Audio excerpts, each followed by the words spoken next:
Welcome to tonight's regularly scheduled meeting of the Jenks Aquarium Authority. Today is Tuesday, July 19th of 2022. It is a little bit after 5 p.m. My name is Corey Box. I'll be your chair for tonight's meeting of the Jenks Aquarium Authority, and we will begin. Mr. Mason, can you please verify your attendance, sir? Murray.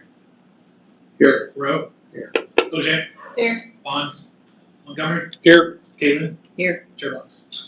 Yes, sir, I'm here. Thank you very much. We'll get underway with our official business, which is item number 1. It's our consent agenda. Does anybody have any comments on the consent agenda, or would we like to make a motion to approve? I move to approve. Second. Thank you. We have a motion second for item 1. Vote, please. Murray. Yes. Rowe. Yes. Bojang. Yes. Montgomery. Yes. Caitlin.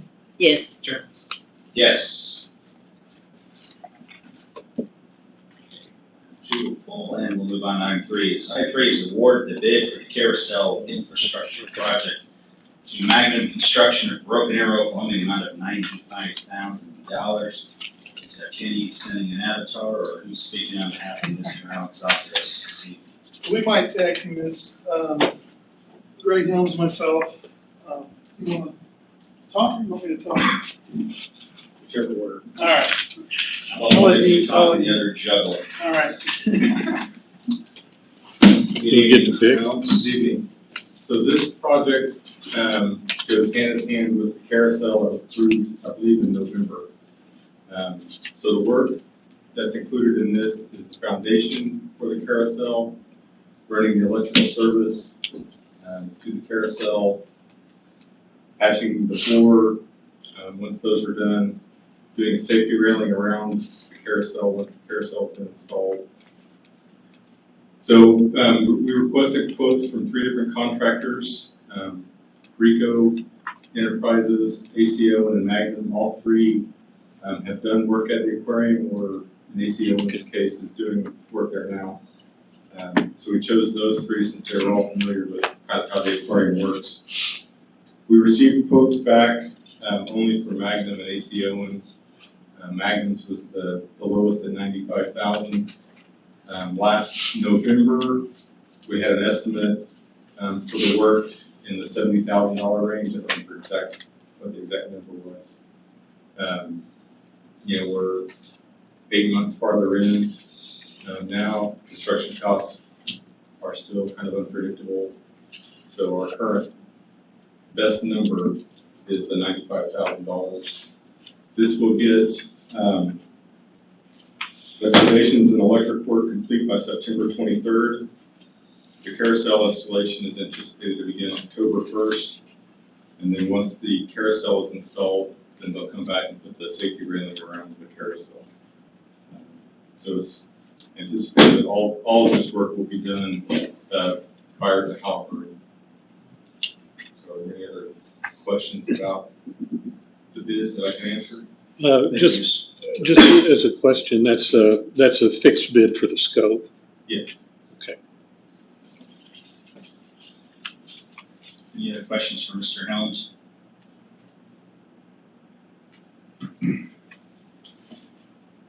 Very well, thank you, Mr. Helms. Appreciate it. Anything you want to add? You want to put the Yes, cherry on I top? think we just want to request to approve that to move forward. Very well, if there's no other questions for our gentlemen here, if you guys are ready. Motion. Move to approve. Second.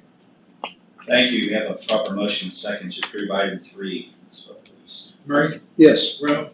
Yes. Bojang. Yes. Montgomery. Yes. Caitlin. Yes. Chairbox. Yes, thank you. Item number 4 is resolution number 83. Resolution amending the annual appropriations by $25,000 in account number 909235392, also known as the JAA operating fund for capital items, building and improvements for fiscal year ending June 30th, 2023, to fund the additional carousel infrastructure costs we just talked about in item number 3. Chief Deputy. Thank you. So this resolution is our standard supplemental appropriations. $70,000 is currently in the budget for the carousel. infrastructure improvements. So the quote's at 95, so the additional 25,000 is being requested to be appropriated out of fund balance. Very well, thank you, Mr. Sestay. Is there a motion to approve resolution number 83? Make that motion to approve? Second. Thank you. Proper motion, second for item 4, let's vote. Murray, Yes. Rowe, Yes. Bojang, Yes. Montgomery, Yes. Kaylin, Yes. Chair Box. Yes, sir. Thank you. Item 5 is cost of living Before we stipend. move on, I'd like to thank Mr. Suseda. If you look on the back of the budget, for Where you at, filling Kate? that out on the transfers in and out. That's appreciated. No problem. Where? Well, I'll cover it shortly. Okay. I mean, I didn't have that time to take my glasses on, so I don't know what we're talking about. All right, great, thank you. We'll cover it later. Item number 5 is cost of living stipends for employees in an amount equivalent to 3% of their base pay. To authorize expenditure for the same within the current budget, passing resolution number 84, a supplemental appropriation to account for this stipend. Mr. Salcedo, we are on page 78. If I could jump in for, Mr. Stroud, you may begin. so we discussed this at the last meeting, when we passed the budget, and, during the budget process, just as a reminder to everybody, we were proposing a 3% increase across the board for all city departments, and Trustee Montgomery brought up that he thought that it should be higher for the aquarium, something like 5%, and I think we, after finally getting on the same page with what our actual proposal is, I think we're proposing a one-time stipend to be paid out on July 29th, and we wanted to see how we were going to end the fiscal year. And as Councilor Lynn pointed out on the financial sheet, you can see that we had about $7.5 million in revenue, and after adjusting for some of these, the shark quarantine design PO, even after debt service and capital expenditures, we came out about $200,000 ahead. And, you know, the capital expenditures are really an investment in the facility, and we had about $1.1 million in capital expenditures. So, you know, where we were taking Vision 2025 money from, say, 2002 to 2016, and $923,000 is going to retire the debt. And then in 2017, 18, 19, when we were sending money from the JPWA over to the JAA, you know, now we have essentially, if you take out the capital, it's like a $1.3 or $4 million surplus this year, which is pretty healthy. I don't expect that we're going to have $7.5 million in revenue this year, just because we had kind of a boomerang effect with COVID. Not many people came in 2020. We had a significant amount starting in January of 21, and we saw that go through, I would say, February of this year, where we were month over month, you know, way ahead, and ahead of the 2019 pre-pandemic monthly revenue. And so what we've seen since March is we're still ahead of 19, but we are, and certainly ahead of 20, but we're not meeting the same revenue month over month that we were in 21 through the first half of, 21 through a couple months of 22. And so we think this is a prudent decision to say, you know, we gave the 3% stipend last year, last July.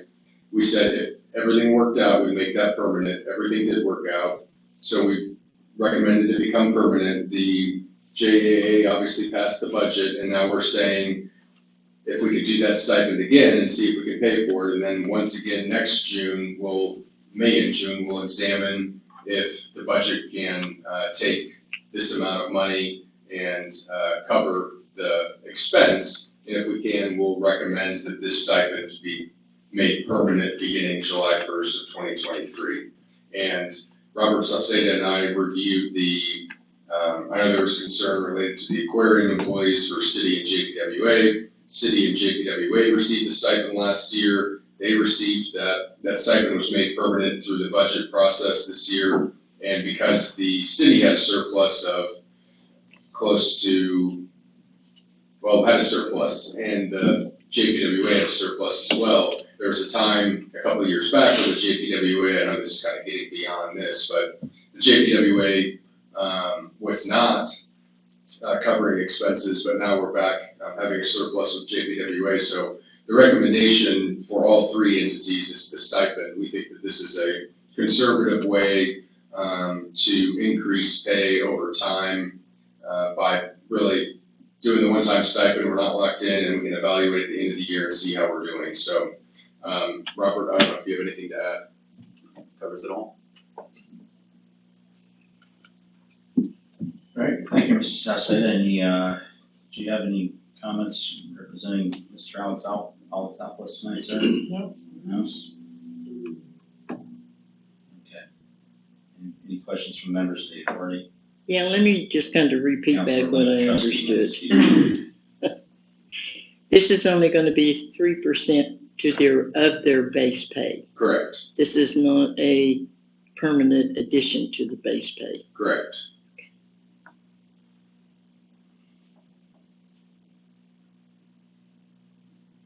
But Anything last year's what is now permanent. Correct.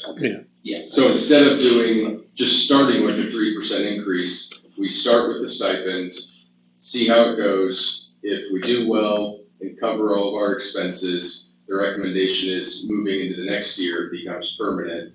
And we do it, if we want to increase pay, we start with the stipend.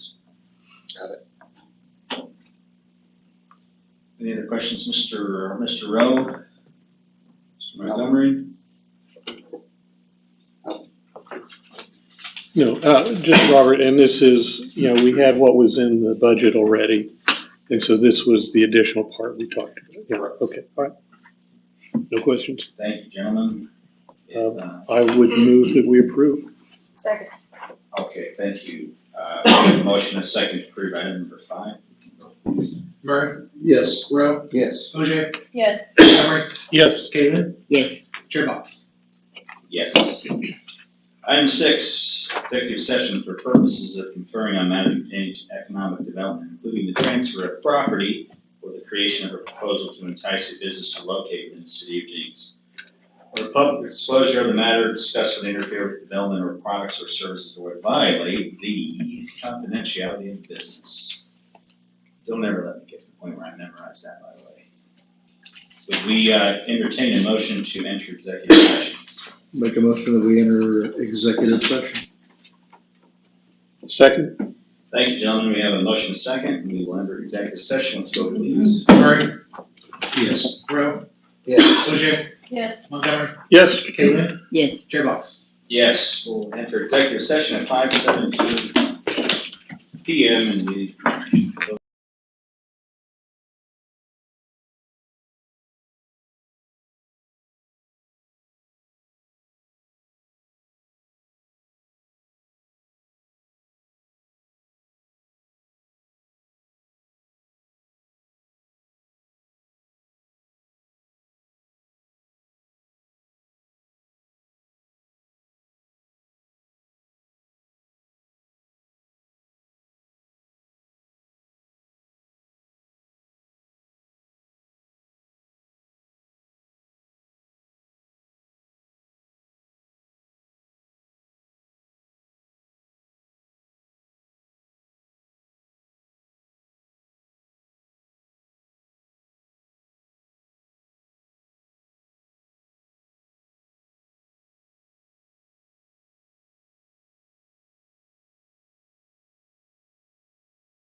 finish item number 6. We have currently no more items on the agenda.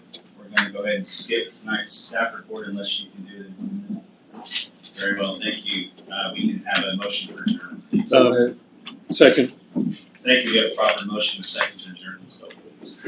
Murray, Yes. Rowe, Yes. OJ, Yes. Montgomery, Yes. Caitlin, Yes. Chair Box.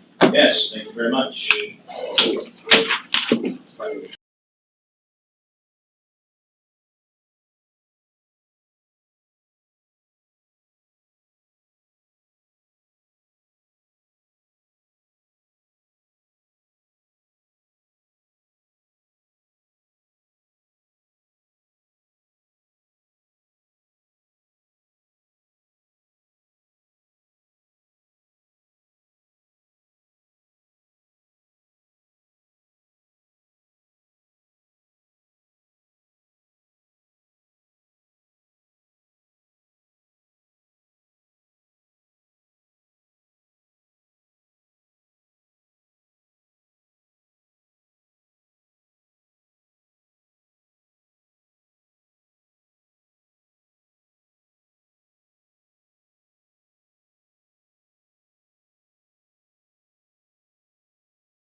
Scheduled meeting of the Jenks City Council.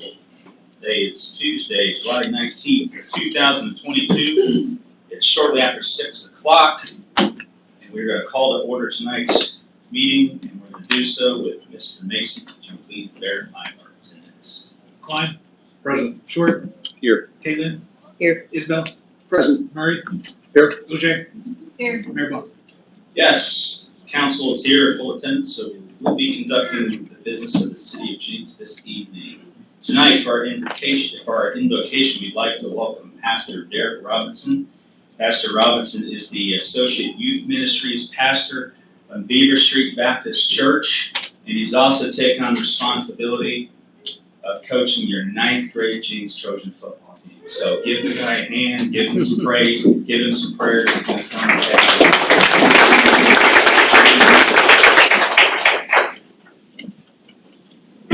Thank you, Pastor. Yeah, Beaver Street. I serve at Beaver Street. Just want to encourage you all. I pray for Jenks regularly. I think God has called me here to serve you as a community. So I just want to put that out there. So let's pray. God, we come before you with humility, asking for wisdom as we continue to serve you through the responsibilities that you've given us.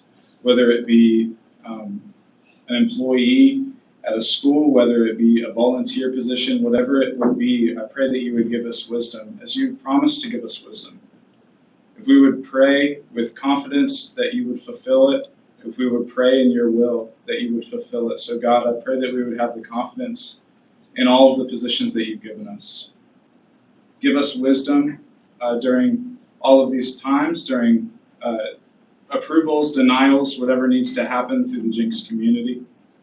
Lord, I pray that we would come to you and go to you and bow down before you as we make decisions. Remind us of who we are and compared to you, of your greatness and our inability to be as great as you. Continue to humble us as a community and continue to call us to you. I ask all of these things in Jesus' name. Amen. Amen. Thank you, Pastor. Please remain standing as we pledge allegiance to our United States flag. I pledge allegiance to the flag of the United States of America and to the republic for which it stands, one nation, under God, indivisible, with liberty and justice for all. Thank you.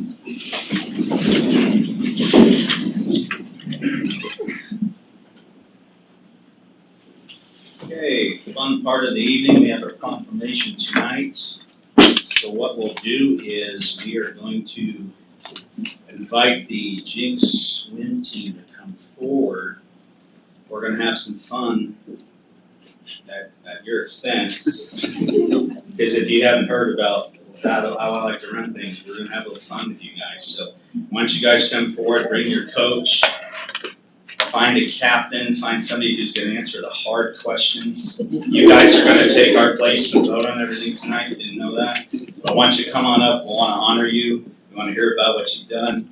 And I think, Councilor Short, was this your proclamation request?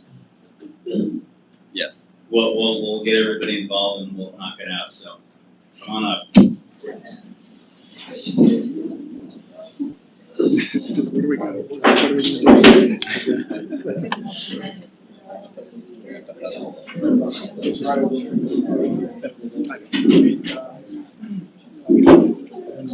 And while you guys are making your way forward, Councilor Short, if you could kind of give us a little overview of your inspiration for getting this proclamation done. Come on up here.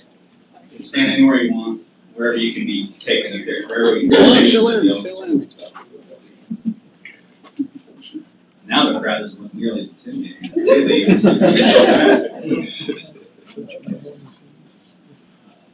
All right, Kevin, let us know why we're here, brother. So this is your Jenks High School swim team, men's and women's. This spring, the men's team won their 4th consecutive state title, placing multiple kids in the medal category. The girls team finished runner-up for the 2nd time in the last 4 years. They've been champions 2 years before that. So this swim team, if you haven't tried swimming competitively, it is something else. And they work diligently all year. If they're not swimming in high school, they're swimming club, like right now.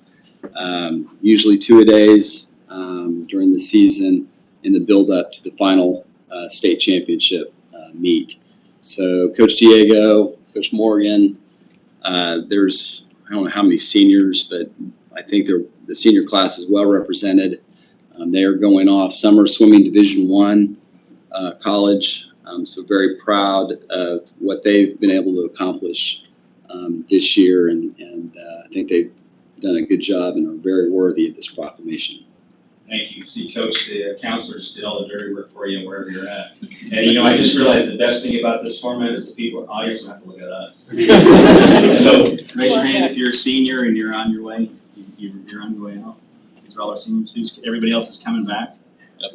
Who's the fastest swimmer in the group? Raise your hand. Seriously? We did this to the golfers and they're like, only one. You guys you're all the fastest. Where's Mr. Short at? Where you at, brother? Okay. You're coming back. No, you're a senior. Okay. So seriously, who's the fastest swimmer? Summer's gone. Gone? Which one of you does that ridiculous breaststroke thing? Where it's, why, dude? Come on. That's how my knees move. That's how your knee is. My knees been weird. Okay. Well, congratulations. We're all very, very proud of you, and I appreciate Councilor Short for bringing your success to our attention. We're going to, want to get a picture of all you guys. Then if possible, Kevin and I will join you for a picture, and we can all squeeze in and sit with you. Yeah, I'm gonna read it out there. You probably shouldn't squat behind. Use the height of the podium.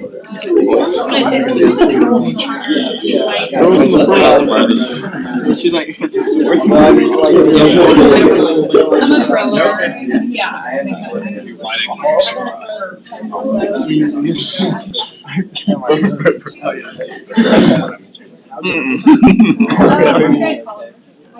Let's do one with just that. I get up, I get up. They do this often. I'm gonna take a bite. I'm gonna take a bite. Don't worry.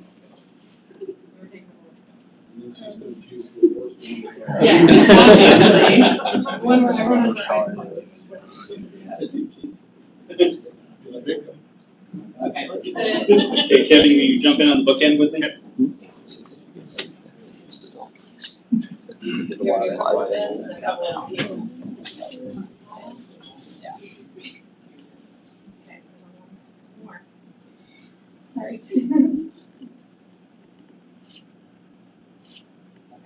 Well, one last piece of business before you guys leave.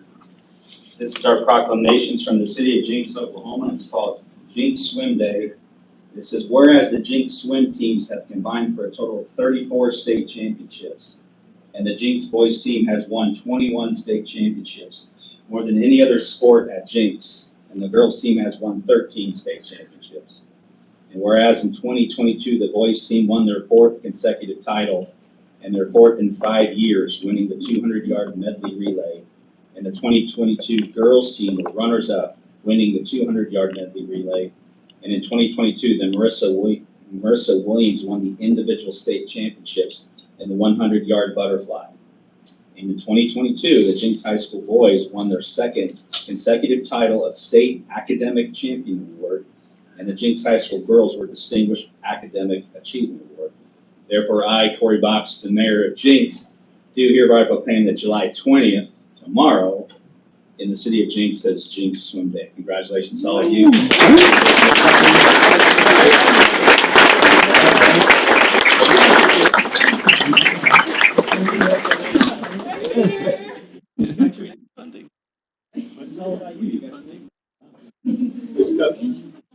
Give this to you guys. Thank you all. Congratulations. Good work. Shake all your hands, but we'll be here all night. Thank you.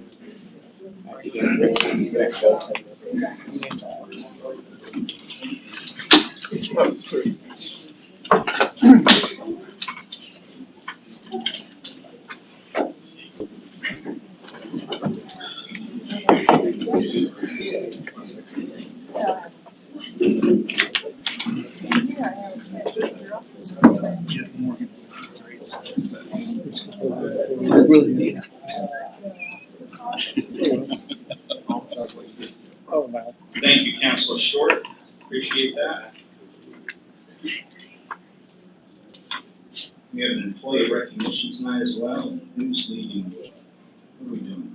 Chief, you. Chief, welcome. Should have known you. All dressed up and shiny. What you got for us, Chief? Mayor and members of council, I want to come before you tonight and introduce our newly promoted captains, sergeant, and corporals, and our new assistant chief. So if I could get them all to come up, I'll introduce them, as well as our 2 new officers.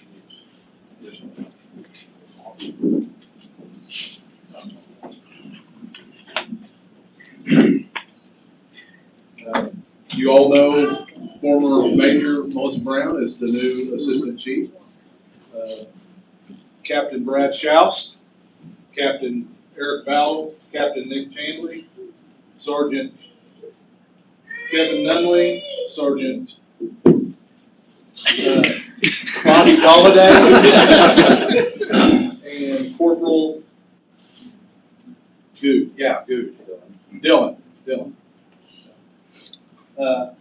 We also have one other corporal that couldn't make it tonight. He got sick this afternoon, so we sent him home and said, get away from us. So that's Corporal Art Saltman. So, and then our two new officers, Officer Elena Sanchez and Officer Cody Cole. I wanted to say Cox, but it's Cole. I should have wrote this down. Anyways, they'll stand for any questions you have. We don't have any questions, just congratulations. Thank you for joining our team. Appreciate all you guys that have been with us for a long time. Obviously, promotion's well deserved. So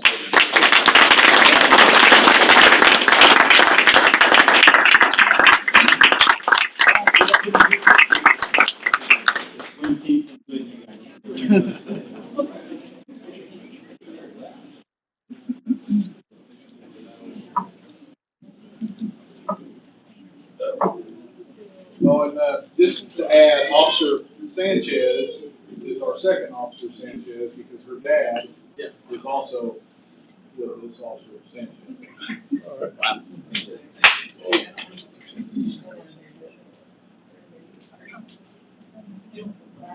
Brad's over here. Then we go to the end. Sergeant, please. Captain, sorry, now Captain.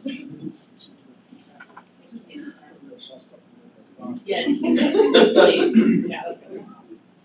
Look at Megan. Megan's horrible.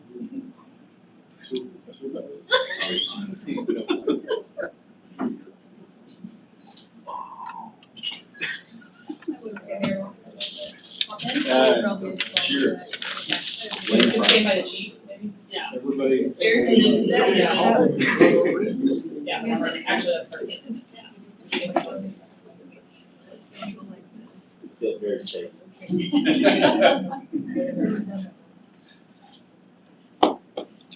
Thank you. Welcome aboard. Good job, guys.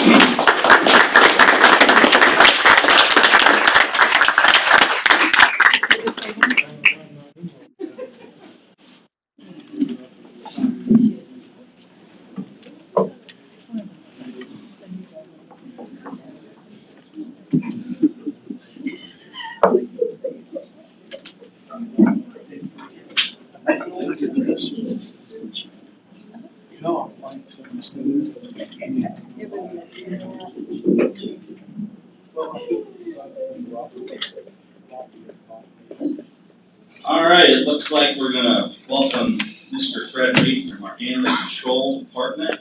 He's gonna come forward and he's going to be looking for someone in the audience on this side to go ahead and execute the purchase of said dog. Good evening, Mr. Reed.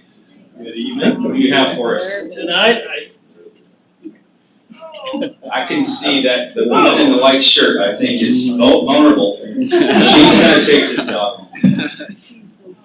I want to introduce Woody. Woody's been with us for several months, and he's kind of a fraidy cat. Very intimidating. He's a couple years old. He is just he's as gentle as he can be. Yes, he's a pit bull, but don't let that scare you. He hasn't shown a bit of aggression toward anyone or anything. If he's very shy. If everybody in here were dogs, he would be just fine. And he is still looking for an adopter to take him home. So anybody that is interested, he would be great for a person that wants a dog big enough that they're not going to be underfoot, but yet gentle enough that they're not going to jump all over him and knock him down. And can you explain to our studio and our online audience why it's a great idea to acquire a dog? Because how much do they cost? well, our adoption fee for dogs is $75, and during the the next month or so, we're actually waiving that for the clear the shelters, kind of push. Okay. So, and he is neutered and has all his vaccines and his heartworm negative and is ready to go. He likes other dogs. He likes all people. Once he gets to know him. He was really good in the dog park. Yeah. He was. He was one of our dogs that we had at the dog park at our adoption event. And unfortunately, he didn't get chosen. He doesn't shed. Oh, here he is. Not as much as Elsa.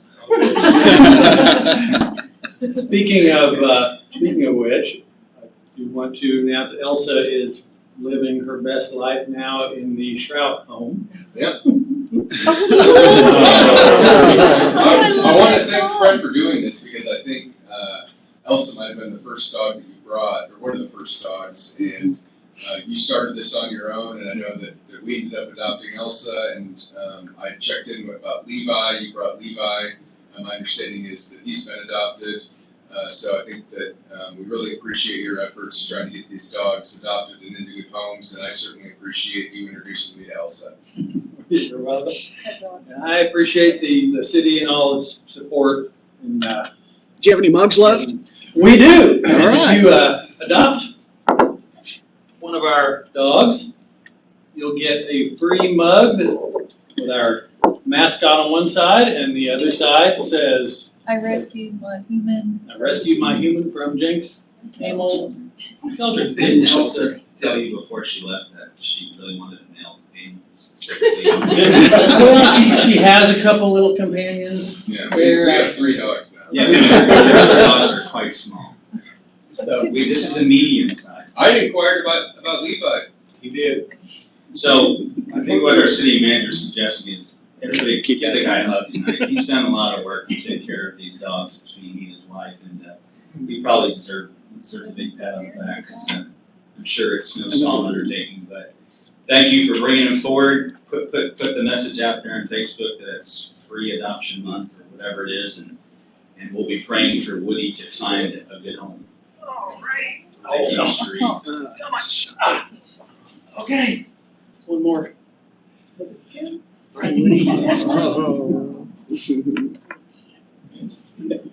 He's a sweetheart. He is. He is so playful. He's so Yeah. scared. Yes. Stay away. Take him to Patel. Patel.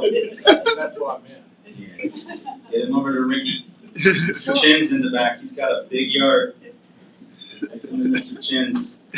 It's even hard to do official business after we look at key dogs, but I guess we gotta get down to it. So, at this particular point, in our meeting is called Citizens Comments. This is an opportunity for anyone that is here.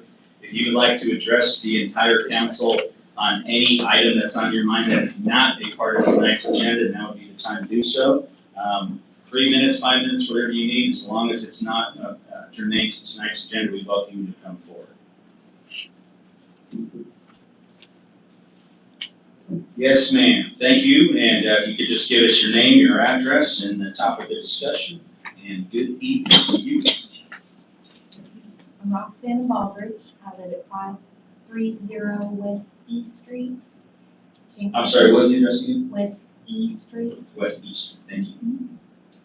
And concerned citizen, I'd rather have businesses instead of apartment complexes. Okay, thank you, Mrs. Mullen. Appreciate it. Baldridge. Baldridge. And I'm BALDRIDGE. Okay, thank you. Yep. Thanks. Thank you. Thank you. Have a great evening. All right. Any other citizens' comments? Anything not related to tonight's agenda? All right. Thank you very much. We will proceed on with our official business tonight, which is starting with item number 1, which is our consent agenda. If the council does not wish to discuss any items in the consent agenda, we can entertain a motion to approve it as a whole. Mayor, Yes, ma'am. I would like to pull item D. D is in dog. D is in dog. Okay, Councilor Lynn's requesting the removal of item D, so we can make a motion to approve the consent agenda with that exception. Somebody would like to do that, please. I'll make a motion to approve the agenda except for item D. Second. Thank you, gentlemen. We have a proper motion and second on the consent agenda. Let's vote, please. Klein? Yes. Short? Yes. Caitlin? Yes. Isabel? Yes. Murray? Yes. OJ? Yes. Mayor Box? Yes. Item D of the consent agenda is change order number 1 by ACO and Construction of Tulsa, Oklahoma for costs resulting from material cost increase in plan revisions to bring the project design to compliance with the Unified Development Ordinance during construction of the aquarium and parking lot expansion in the amount of $121,000 in change. Councilor Lynn. The only reason that I pulled it, and thank you, Mr. Chloe, is when we have there are 4 changes in this one consideration. And I think that we need to divide, when there are that many changes, it's kind of hard to chase it across the way. I'm just asking what council thinks about putting, if there's 2 changes, then it could go to consideration. But if it's more than 2 changes, maybe we should have an opportunity to talk about it or hear more about it. Would you prefer it's the number of changes or is it a dollar amount that you're more interested in? I'm with the number of changes, because when I went through it and I was counting the 4 different changes, and you've got different accounts that's being transferred here and to, and so that's the only concern that I had, was the number of changes. Okay. Because there's 4 accounts there. Yes, ma'am. All right, do you require any explanation on item D from Mr. Floyd while he's up here or no? I don't. I'm just asking that maybe we put a cap on, not put so many changes into one consideration. So, as a potential best practice going forward for Mr. Floyd, Mr. Carr, Mrs. Hilton, if looking at item D as an example, if we have anything that's worthy of 2 to 3 paragraphs with specifically with a dollar amount of 100,000 or more, 2 or 3 more changes, let's just throw it in the agenda. And we can work through that and we can kind of evaluate whether or not that's the best deal as a best practice. If not, we can kind of pivot and go back to the way we're doing things before. But the good news is, council, you can always pull anything out of the consent agenda that you think deserves further discussion. So thank you, Councilor Lynn. If not, there's no more discussion, we can vote to approve item D, which is number 2 in this particular case. Motion to approve. Second. Thank you. We have a proper motion and a second on item 2. Let's vote, please. Klein? Yes. Short? Yes. Caitlin? Yes. Isabel? Yes. Murray? Yes. OJ? Yes. Mayor Box? Yes, item 3 is the appointment of Amy Boris to the Jenks Planning Commission for a term ending on May 1st of 2025. For those of you that are following along, we are on page 200 in the packet, and Mrs. Hilton, I believe you are up. Good evening. How are you? I'm doing well. Thank you, Mr. Mayor, council, and staff. As you know, for a couple of months, we've been short 1 planning commissioner, and Carol Minden resigned in May of this year. I had the privilege of going to lunch with Carol and Amy prior to Amy accepting the nomination by the mayor. And it was really nice because Carol, I think, was very candid with Amy about the responsibilities and the expectations of a planning commissioner, and really broke it down in a very practical way. And based on Amy's experience, I think that she has a lot of knowledge in the world of real estate, and that often details and information that they know as professionals that I wouldn't be aware of. And I think she'll be a nice addition to the planning commission. Amy is present if you have questions for her. Very well, thank you, Mrs. Hilton. Mrs. Borders, would you mind coming forward? We're gonna put you through the swim team, hazing. Does anyone on council have any questions or comments for Mrs. Borders when she's here? No to my right, no to my left. Let me say thank you. I bet you in 6 to 9 months from now, depending on what kind of meetings you go through, you're gonna regret that you haven't moved anywhere close to me. Because you moving around the corner is what always kept you top of mind. And then it all just fell apart when you walked by that day. And I was like, that's you may regret that. So I would say thank you for the willingness and the spirit to serve. it is very difficult in a city of 29,000 people to find people that are willing to sit up here. It's a hard thing to do. We have a lot of people who do volunteer in other ways, but it's difficult to get people to commit to this level of responsibility. So I thank you from the bottom of my heart for filling that role. Carol's been around for 18, a long time. We have a very experienced, our planning commission has far more tenure than us. We might have a planning commissioner who's been around longer than all of us combined. So you're joining a very good team, a very diverse group of people. I think you'll enjoy the stimulation and the challenge. And I couldn't thank you anymore for stepping up and saying yes. Thank you so much. And at this particular point, I think I thank you enough. I don't want to lead the council, but I'm feeling pretty strong about your chances here. But if you'd like to say hi to us, you certainly can. Sure. Well, thank you so much. I've lived in the Jenks community for 24 years. I'm a businesswoman. I've owned my business for 16 years. I own a real estate brokerage firm. I have 118 employees. Very involved. My daughter went K through 12 in Jenks. I live here. I went through Jenks leadership. I owned a building on Main Street, Jenks, for 7 years. Sold that building to Tedford and moved to another location. But I care deeply about the community of Jenks, and I'm here to offer my time. Thank you, appreciate it very much. Thank you. Thank you so much.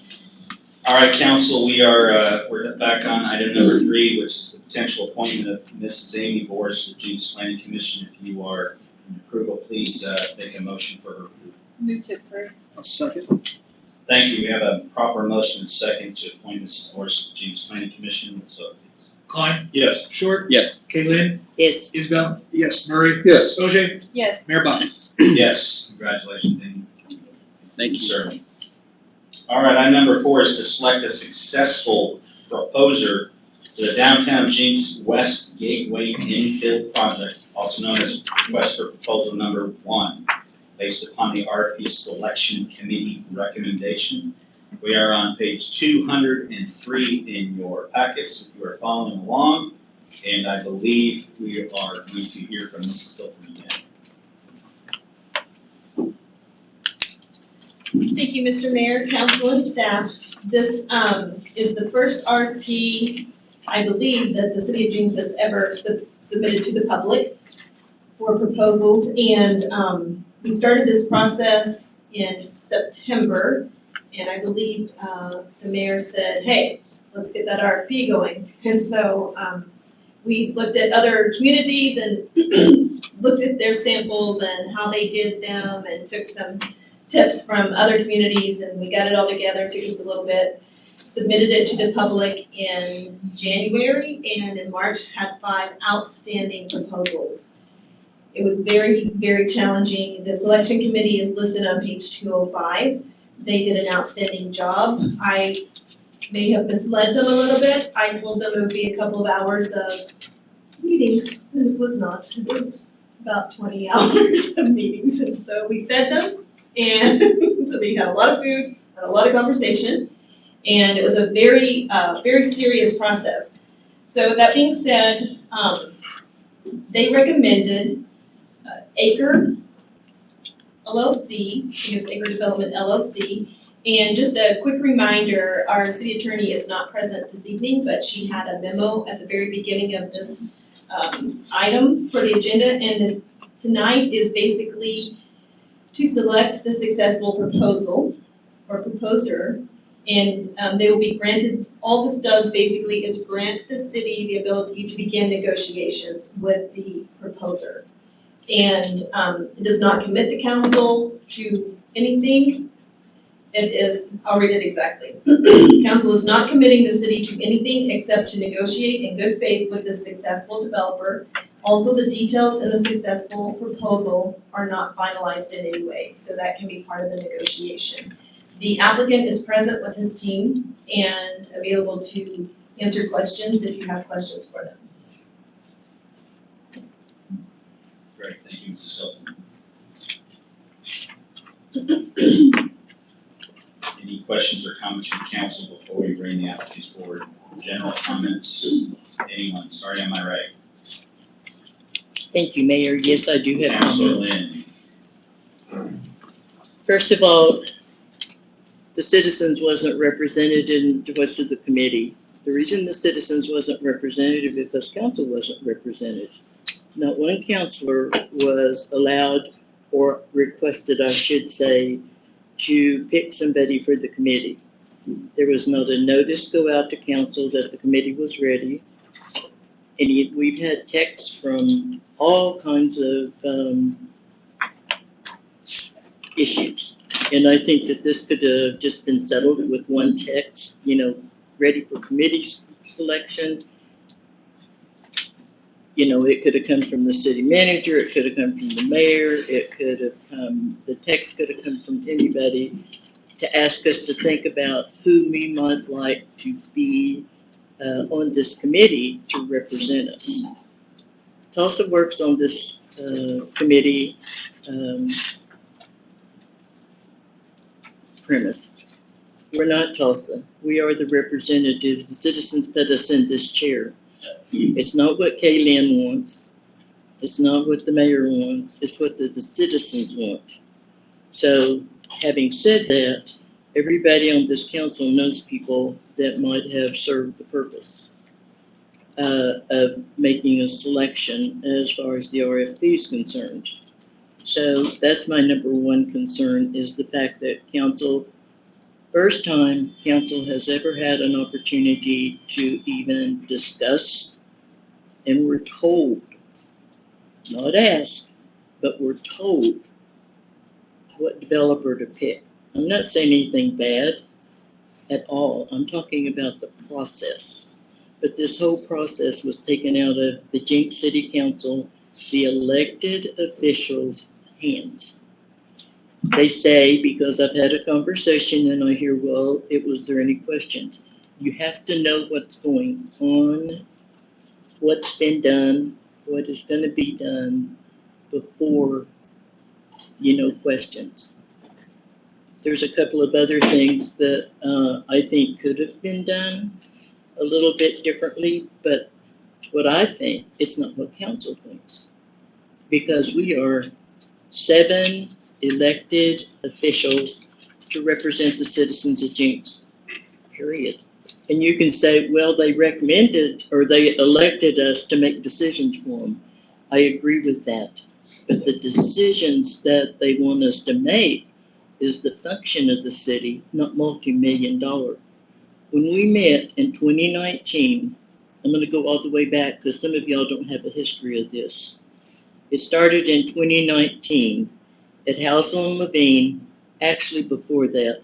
It started in 2019 when our city manager, our city planner at that time, Jim Beach, and the mayor at that time, Bobby Lee, made a trip to the East Coast. They specifically went to the East Coast to go to a seminar because Mayor Lee actually bought me the book because I was vice mayor at the time, and him and I had several discussions about this. And this book is extremely interesting. I've had it kind of cut back because we got into COVID and stuff, but now it's resurfaced. So having said that, I pulled the book out, and it's extremely interesting. Some of the things I agree with, some of the things I don't agree with. And some of the things, and some of where I got into, I'm not going to be lengthy on the book, except when just talking about the contents of the book, I'm actually going to label this the playbook of what's been going on. This is an extremely interesting, because you have the book where he presents his concept of what he thinks that, and when I say he, it's Jeff Speck. And he has his concept of what he thinks that a walkable city. I'm not against walkability, so I'm going to put that on the table too. But what I am against is how it goes. So when you get into Rules 101, it even gets more interesting because I happen to find this as related to. When you get into Rules 101, the first chapter, the very first chapter, Let me just go through this just a second. The first chapter is how to sell it. How to sell the walkability concept. How to sell it to Planning Commission. How to sell it to the planner of the city. Just how to sell it to every level of a municipality. Be it citizens, be it planning, be it council, be it mayor, be it city manager. So that's the very first chapter on how to sell walkability. Second chapter is mixed uses. So you get into mixed uses, you invest in attainable housing. Okay? Then you push schools. You push the schools to buy into this. Our schools are already overloaded. I think, Mayor, you announced a couple of council meetings ago, you had met with Dr. Butterfield, you and Mr. Shrout. And so they talk about that. Then you move on in integrated housing. You get into affordable housing versus apartments, in the apartments. In researching ACRE, I found they don't build homes, they just build rental units, period. I found that interesting. Then we get into eliminate on-site parking. So I've crisscrossed because we kind of got piecemeal, is what I call it, just bits and pieces that was emailed to us.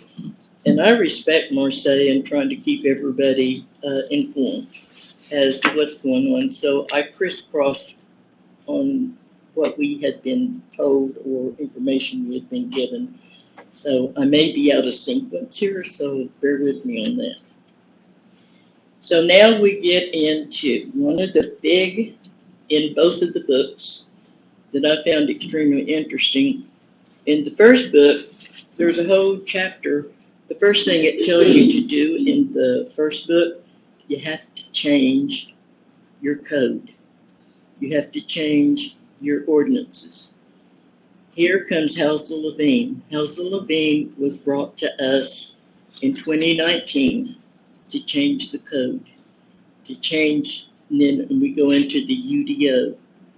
And that's the first thing it tells you before you can progress with the walkability concept that is being talked about here. So we spent $300 and something thousand for House of Levine to come in and tell us how to redo our city. So we got that out of the way. Then all of a sudden, and some people will probably even remember this. Do you remember all the trees that came up? All of a sudden, you have got bazillion trees being planted. All the way on Main Street, down Elm, every which way. And I just got to watching what was happening with the tree planting.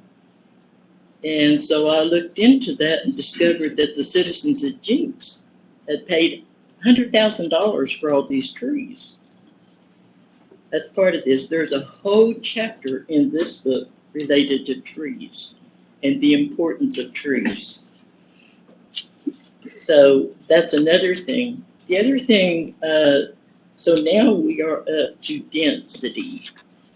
We get into density, and I think that the city should buy every one of you guys this book so you will know what's going on. And because it's almost chapter by chapter of how things have been done. So now we're into density and why you need density and the sprawling urban, and you need to compact it into towns. And that's what this is promoting, is my concept of it. Jenks is a sprawling. We need tax dollars. We need tax revenue. I forgot the pie chart. I was going to bring it to you. We are behind, and the close one is Bixby. Bixby has, I think, 5 million more than we do as far as per capita.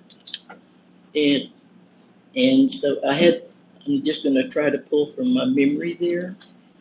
But we are so behind. Yes, it's reported that we do much better tax revenue than we did in 20 or 21. but we're still the low man on the totem pole as far as tax revenue is concerned, and I can prove that. Like I said, I can't email it to you, but I can certainly bring it at the next council meeting and you can see that. Because I think that is very important, because when you get into this monstrosity of an apartment complex that we are being given tonight without our input or even choice of a committee. So that's another thing as far as the tax revenue that we desperately need in order. You want to do apartments, let's do apartments. Let's take them to K Place. K Place has got 3 acres over there that's been for sale forever. And so let's put them over there by the Slumberjacks. Let's don't put them on prime retail, prime commercial land in the heart of Jenks.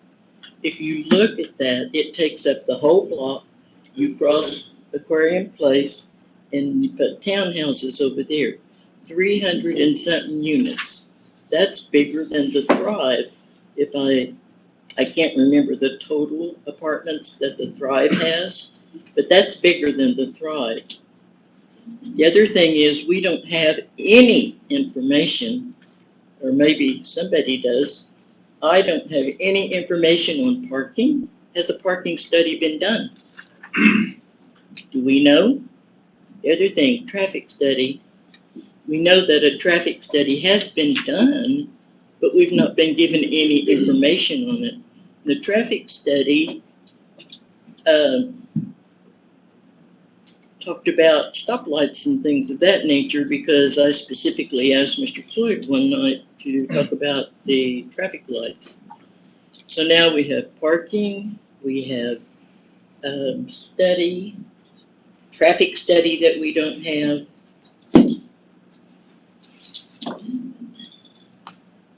And then we've been waiting on, because I think, this affects me, master stormwater study. That's not been presented to council either.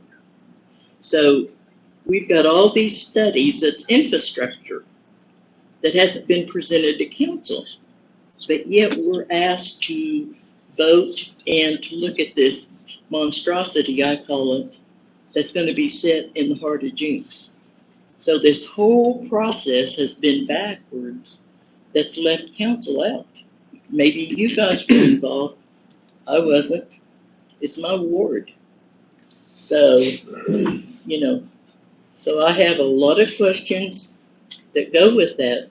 But to proceed and to understand, because like I said, Mayor Lee bought me this. Him and I had more conversations over this and the walkability and how to achieve it.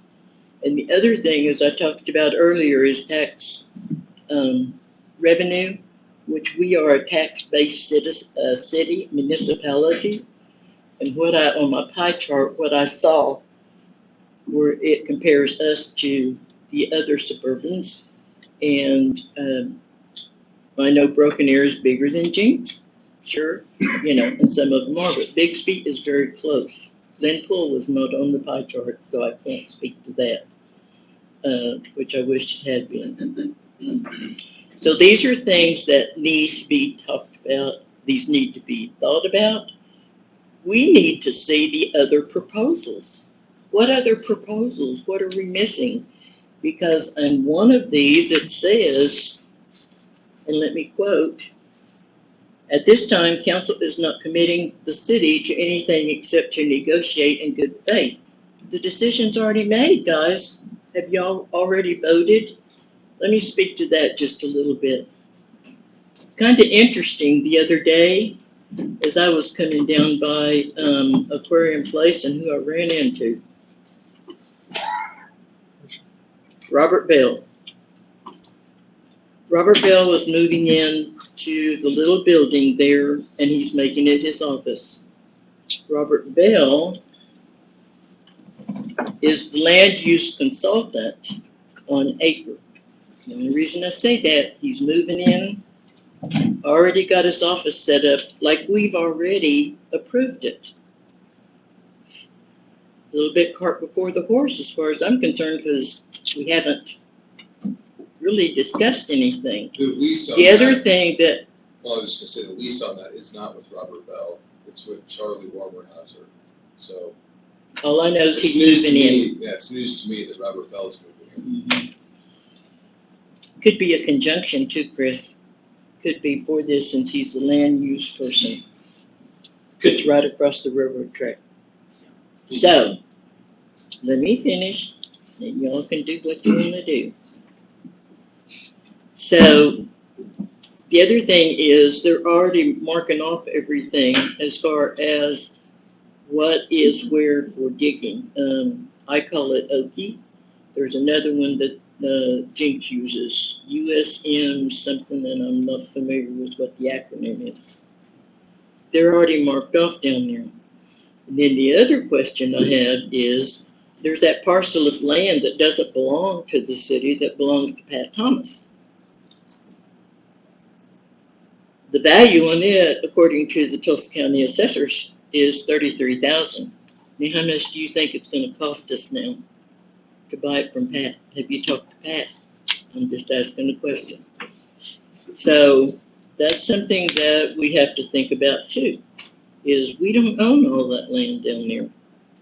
There's that carve out, and if you look on your map, it's in, well, no, I don't know if it's in your packet or not. I happen to have the proposal that I don't know what everybody has, because the only thing that came in our packet is nothing but big, tall buildings. That's basically it in the cover sheet. So I don't know how many have gone back, because it was labor intensive for me to go back and do a crisscross to find out, okay, is it meeting the RFP here, which I can show you that there are areas of the RFP it does not meet. So I can show you that part too. So is it meeting the RFP here? Does it meet the comprehensive plan? There's areas in the comprehensive plan it does not meet.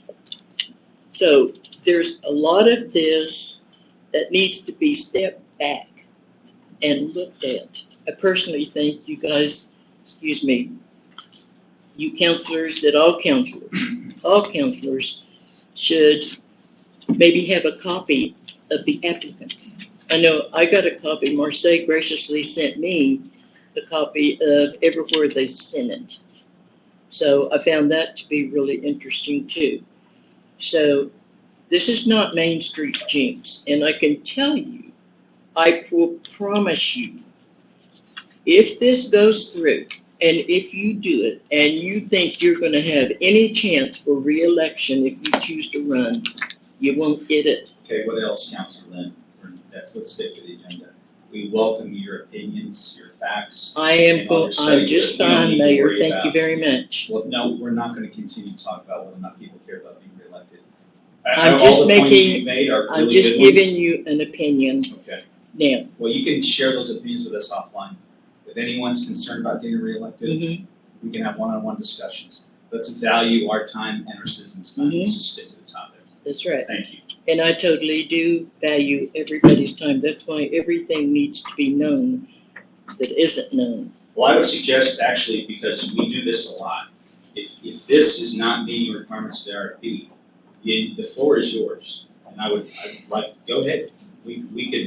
We're a captive audience. If this is not meeting requirements of the RFP, then let's spell them out and we'll have our staff address them. I have a question. Everything here is out in the open. I have a question. I noticed here if this is classified as sustainable development. And I have a reason for asking if it's sustainable development. It says it in the RFP. I want to know the definition that the city has for sustainable development. And I have a reason for it. Okay. One of the areas in here, We'll because get all your questions addressed. Can you start writing this down? We're gonna make sure we get all of our questions addressed.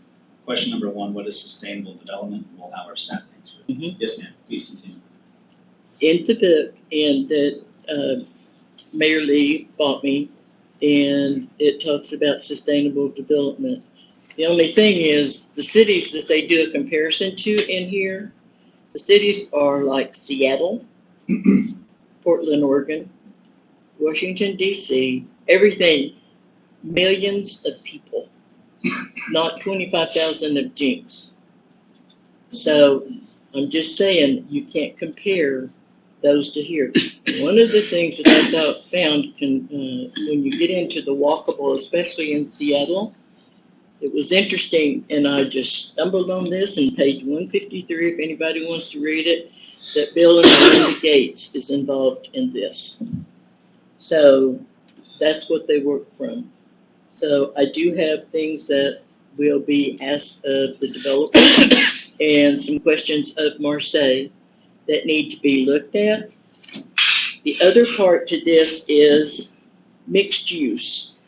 It specifically says that retail should be in the first floor. It's in the comprehensive plan, it's in the proposal, and they only show on Main Street that that's where the commercial is.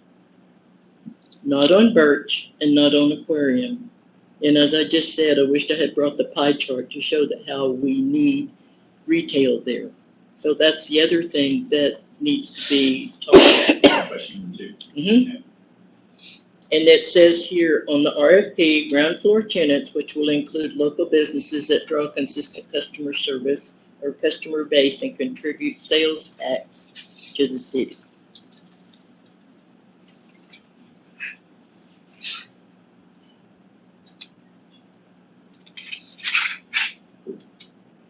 Finances. I don't know the finances. My understanding is the finances were supposed to have been given to this so-called committee from each one, well, there it is, from each one of the ones that were applying or sent in their proposal. So I don't know if the finances have been submitted or not. That's the other question that I think needs to be answered. Okay. So You want, now the very last page of the RFP, sorry, we've been digesting this for a long time. So the very last page of the RFP, I think, is extremely misleading to the folks that were making application or answering the RFP when it talks about, I couldn't find anything where it talked about apartments. What it said, additional online resources, and I couldn't find anything about apartments in the RFP. Certainly welcome to correct me because I've been through a lot of material. So it says additional online resources. And so you get into the online, it says planning information, you can go to NCOG, the zoning map comprehensive plan, which I did, draw that. Preferred projects. Preferred projects was not apartments. Preferred projects was Utica Square and Waters Creek. Waters Creek is, I asked Marseille about it, and it's even more, I'm going to use the word sophisticated than Utica Square. Nothing about apartments. So even this was misleading when you get into resources and things. So that's why I think this needs to be tabled and we need to look at this again, and council needs to look at it, or council can pick a committee, and talk about it. I asked for executive session but was told, nope, we don't need executive session. Seriously, this is a project, a huge project that's gonna have retail. Seriously? Isn't that what we do in executive session, talk about businesses that wanna come to town? So I'll save the rest of it for later.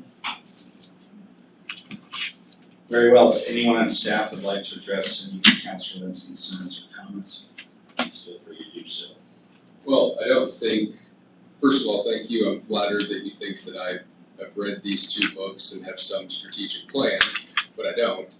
Secondly, the apartments, if every single proposal had apartments, so any of the 5 proposals that would have been sent to council from the recommending committee would have had apartments. So every single proposal had apartments. And, you know, to touch on the retail sales, if there's 4.2 acres, Main Street is the obvious choice to put retail. You know, if you try to think about areas off of Main Street where there's retail, there's not a whole lot.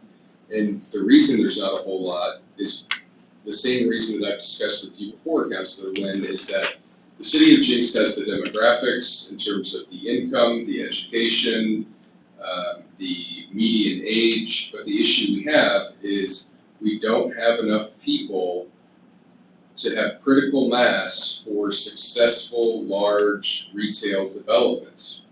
And you talk about Bixby. Bixby benefits from having a 6-lane highway with everything in Tulsa creeping to the south through southern Tulsa into northern Bixby. And so they have, you know, way more traffic counts than we do on Main Street or any other street other than, say, Highway 75. So they benefit from all of that. They have a Lowe's, they have a Reese's right next to the Lowe's, they have the movie theater. They've benefited from all of that development. And what they benefit from is all of the people. And, you know, I just mentioned this less than an hour ago, that a nationally recognized sales tax producer wants to come to Jenks, wants to come to Tulsa, is looking at surrounding communities, and they say, well, Jenks has the highest income, Jenks has the highest education, Jenks has the perfect median age, but nobody's there. Nobody's there in Jenks during the day. Everybody goes to work and they leave, and we don't have people in Jenks. We need more people to support the retail. I mean, we can build retail all day long. There's a bunch of empty retail at Village on Main. The Riverwalk was empty for a time. We have some stores on Main Street that could be producing more sales tax if they were a different type of business, but we haven't had any interest in those different type of businesses until now. And I mean, I've heard specifically from someone that, I've heard from people on Main Street who are excited, that own a business or businesses that are excited about having more people around to shop at the shops on Main Street. I think this is only going to help retail development in the city, and it's a chicken and egg situation. We can chase retail all day long, but we have tons of empty retail land out at Gateway. We have tons of empty land of retail or potential retail land at 101st and Elm. We have tons of empty retail land south of the Turnpike, east of the railroad tracks. We have all this land at the aquarium. I mean, we have 90 acres of empty land at 121st and Highway 75. So, you know, if we had the critical mass of people here, whether it's through offices, whether it's through houses, whether it's through other attractions getting people here, we would have more retail. But we don't have the number of people that we need to support some of this retail. As to the sustainability question, I don't know. I mean, I think that anybody wants a building to be sustainable, meaning it's going to be around for 100 years. I don't know what Marseille's definition of sustainable is, but, and yeah, I mean, we've lagged in sales. I mean, I don't know what else sustainable. I have sustainability, retail sales, finances, and apartments. Yeah, we do lag Bixby in terms of sales tax per capita. We lag Glenpool, they have a higher rate, but we've been making up for it, but we've been a bedroom community with no density, and we have no retail. So, I mean, we have an increasingly large bill to pay to accommodate the wants and desires of our citizens. The bills for getting water to and from the house are getting higher and higher. They want nice things, and for all those people who sent emails, we'd love to have an REI or some Gucci grocery store on Main Street. But here's the thing, we're not saying no. They don't want to be there. They don't want to be on Main Street. They want to be on the other big street. We're not saying no. We have lots of opportunities and we're losing them because we're not competitive. 5 people responded to the RFP with all very similar ideas and all include multifamily use. I don't know what's going on in the development world, but the longer we're here and the more we listen and the more meetings we go to, this is what these people are investing their own money, and this is the risk that they're willing to take. If we say we don't want a single person living in a 4-acre property, we didn't put an RFP on us to build us a little bitty mall in 4 acres. We said bring the best ideas that you have to sustain businesses on Main Street. And the developers that I talk to all the time say, I'd be happy to build that, but there's not enough cars going by. I'll go do that over on Peoria Elm. Well, guess what? That's a nightmare in itself. That's a whole different animal.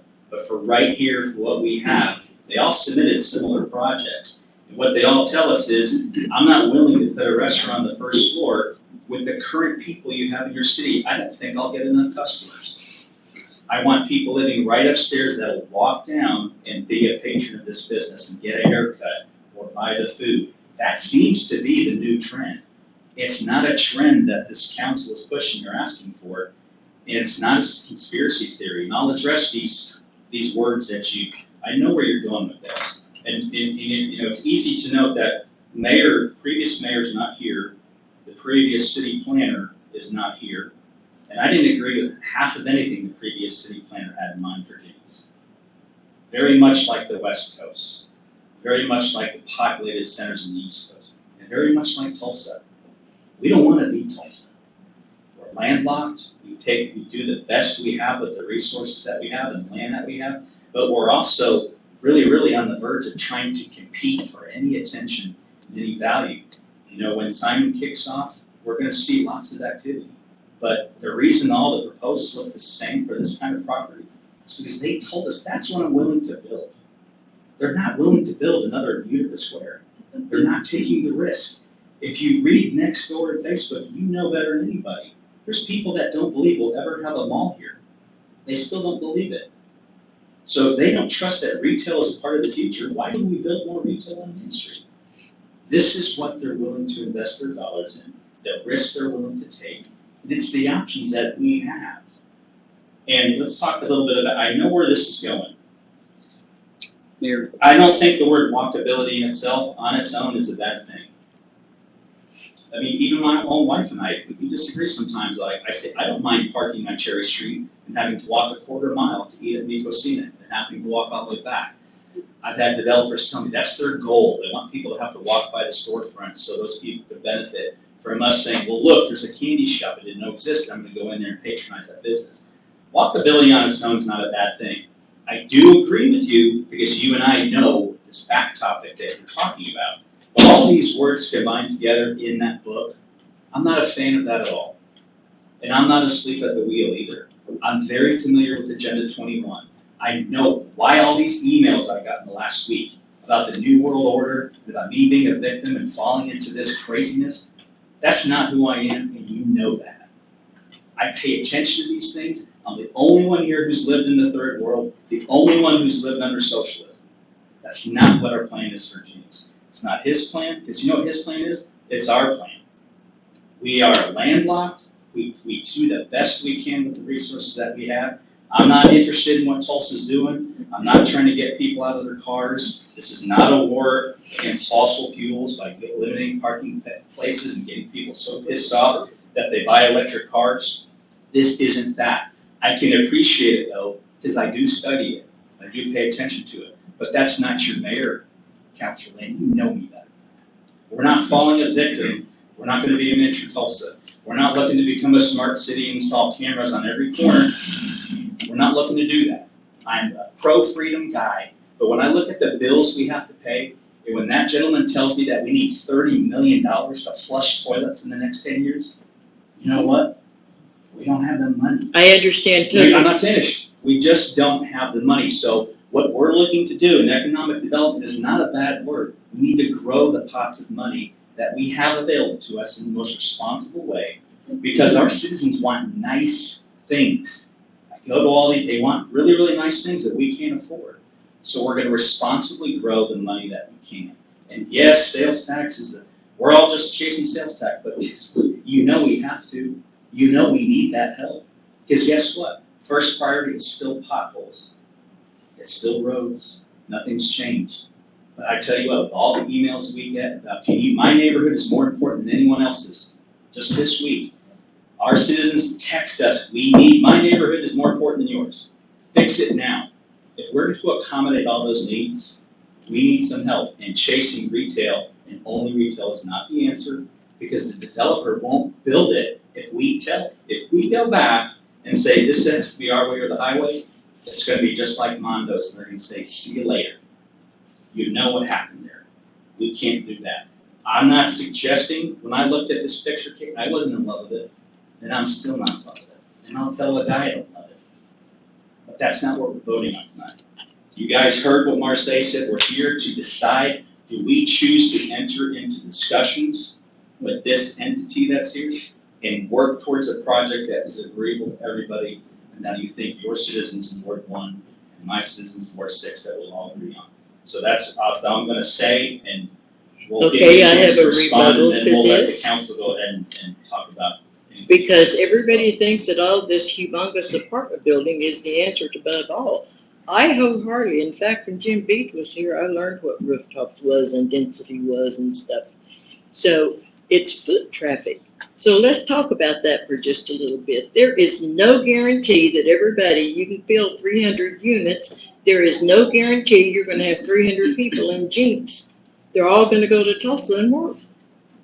So you're still not going to have the day crew. That's where I'm going with this.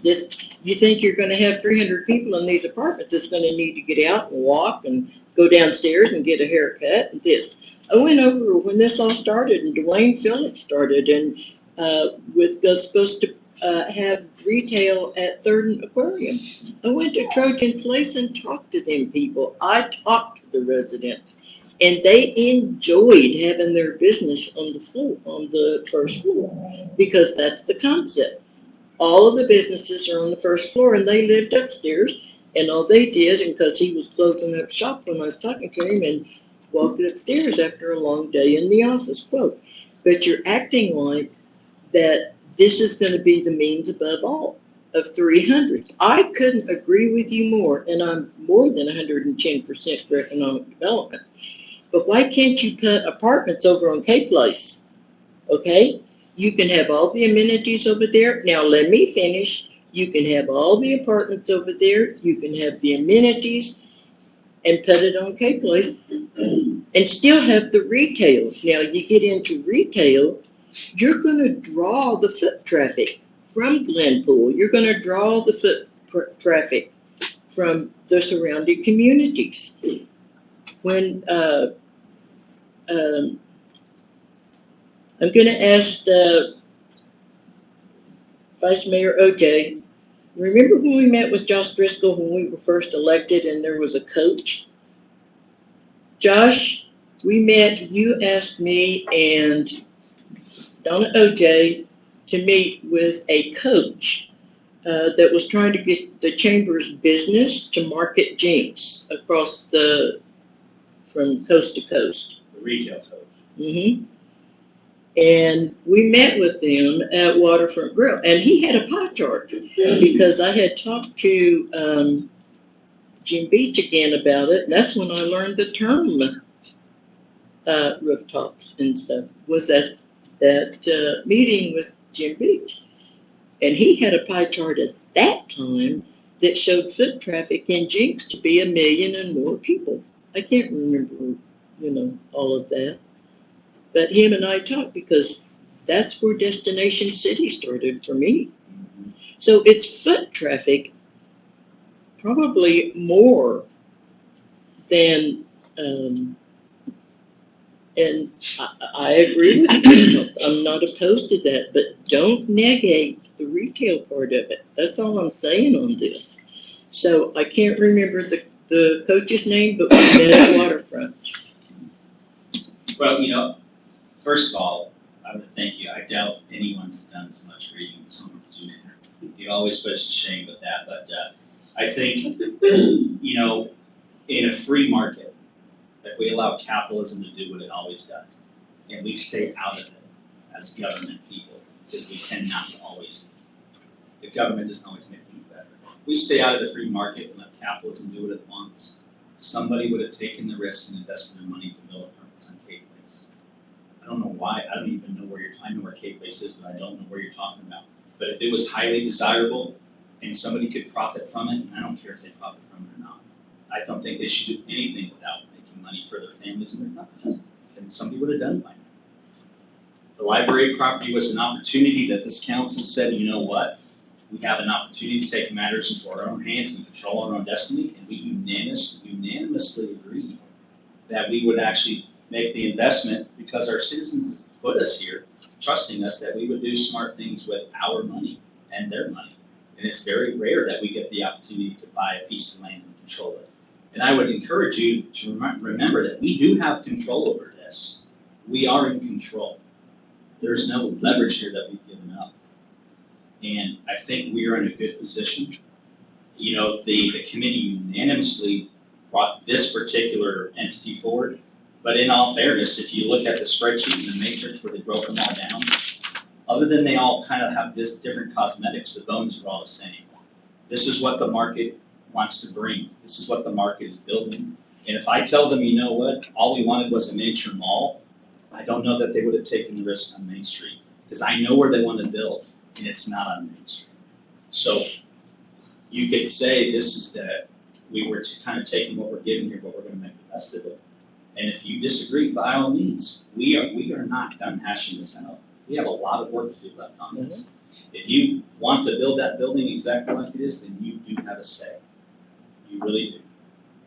I'd also like Mr. Strout or Mrs. Hilton, whichever, or first, I'm going to let Councilor Short get some time in, but I'd like one of you to address how we came about taking the committee just for a minute or two so we can work on that. Mr. Short? Go ahead, Chris. So, we purchased the property in the summer of 2021, I believe. And there was discussion about, okay, let's do an RFP. All right, well, the city of Jenks has not done an RFP before. We've done other requests for proposals for engineering services, for land use services, for all sorts of professional services. And the council, you know, and oftentimes the engineering services are $1 million contracts. And we said, okay, so what do we do for those RFPs when we request proposals or request qualifications from professional services firms? Well, we send it out to a group, put it on our website, and then choose some to interview, and then the staff makes a recommendation to the city council. City council generally spends about 5 to 10 minutes listening to Robert Carr, Teresa, Marseille, someone, and then maybe from the consultant, and then votes on $1 million contract, and that's that. In this case, we knew that staff did not want to make the recommendation, and we knew that it was going to take an inordinate amount of time.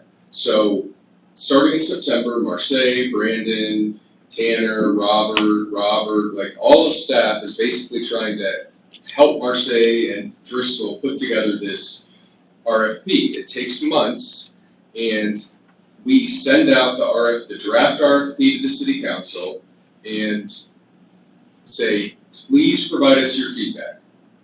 We hear nothing. So, you know, weeks go by, we hear nothing from council. We've asked for the input, and we said, okay, we're just going to go ahead and issue this RFP. I guess there's no input on this. We issue it, and then have a closing date in, I guess it was March. Every week, I mean, Marseille's sending out a planning update during the city council meetings. I'm mentioning where we are in the process. Okay, you know, at the end of January, we're going to have questions, a public meeting with questions from the people who are interested in providing proposals. I believe you attended that meeting, that public meeting. So, I mean, we're updating council every single week, and then we get to the date and we have 5 proposals. We mentioned that we have 5 proposals to the city council, and we're sitting around as staff thinking, okay, so how is this going to work? We usually make the recommendation. because some of these groups are local, we don't really want to be the one necessarily picking and choosing. And so we said, why don't we throw out some names of people that we know are involved in the community, they own businesses, Greg Helms, Brian Wiggs. Brian Wiggs' office is right next door to this project. Greg Helms lives down the street, he's a professional, he's an architect.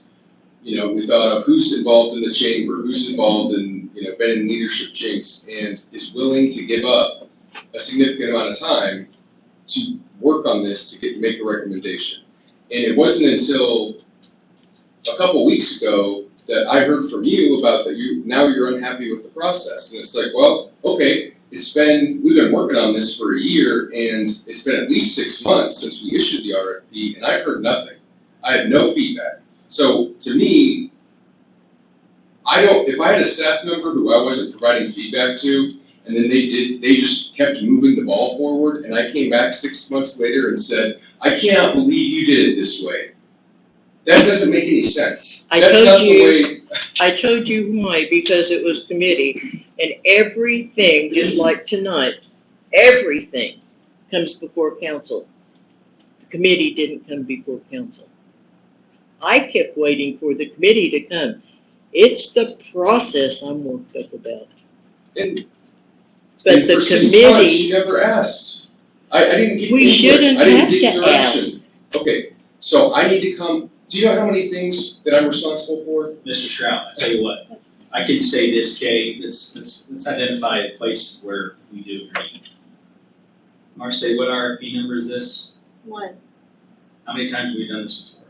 0. Okay, so let's be fair, let's make this public. We don't have a lot of experience dealing with $70, $60 million projects. We're all learning.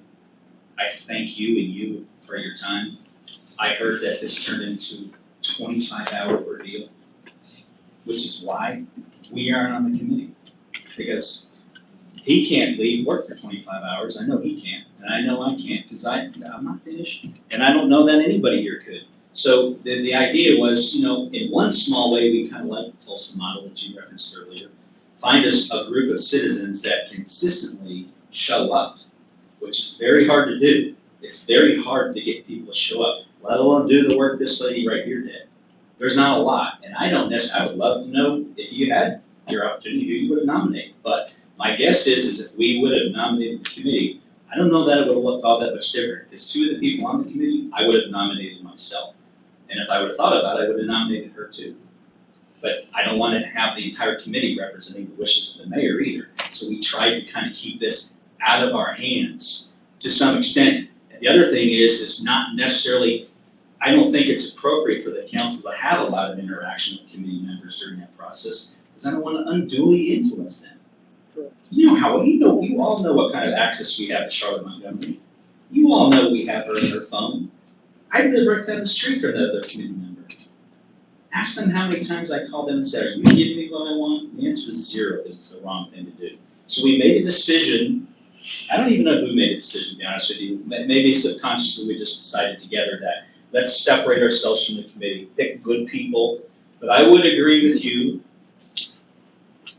Maybe we didn't pick all the best people. Maybe next time we'll do it better. I'm sure we're going to learn from this experience. I know he will, and he'll tell her that we'll learn from this experience and we will get better. And the next time I will commit to you. You have my commitment. If we can do this again, while her and I are still here, we will recommend that the council be given the opportunity to bring forth a candidate within a reasonable amount of time. Because my guess is it could take 90 days. If we would have sold this to them the way it truly ended up being, I don't know that she would have committed to it. They're both shaking their head. This was a lot of work. I'm not discouraging that. Next time we'll give you an opportunity to pick somebody. As I told you through the whole thing, it was the process. You totally carved council out of the process. Yeah, you're right, we did, and it's intentional. And you know what, if it was a mistake, we will learn from it. But my commitment to you and to everybody here is that the next time he and I won't make that decision without talking to council first. And if you want to put a committee member on there, I'm guessing I know who it is. It wouldn't look a whole lot different than it ended up being. But ultimately, remember this. I ask people all the time to serve the city, and 99 out of 100 say no. I know that So too. it's tough. So I go ahead and I get a huge pat on the back for all of them, and I think they did a great job. When I look at the spreadsheet, my mind gets blown, because that's not how I work. You know, that's my wife's world. They did a fantastic job of analyzing and turning over rocks and looking at every angle, and I think they did a fantastic job. I don't think we could have done it. And I do agree that I think it's a good idea that we stayed out of it. I don't want to be accused of picking committee members, having them pick a developer who lives in my neighborhood, and then being accused of what every other mayor's been accused of, controlling the outcomes.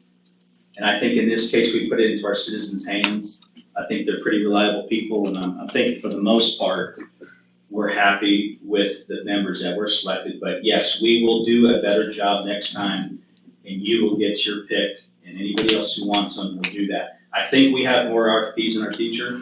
We have a ton of success coming in our immediate future that they don't even know about, and we'll RFP to death, and you'll have the representation. You have my word. That's all, because we are the elected body, not one person. And we get to exercise that tonight. Yes, ma'am. Thank you. Mayor Mann. Councilor Short. Well, first of all, excuse me, I want to thank the committee members. This was an enormous undertaking. I know all of them well, professionally or personally. I don't know if we had the opportunity to select a new committee, we would have found anybody different. I think this was a fantastic group of residents that have every good intent for the city of Jenks and took this role extremely seriously. And I think we're getting a great byproduct from that desire and that commitment on their behalf. So with that, I thank the members that are here and those that are not here. With respect to development and densities and things like that, you know, I have leveraged my professional relationships with numerous developers. I'm in the banking business. I see this all the time. To a person, they all said the same thing.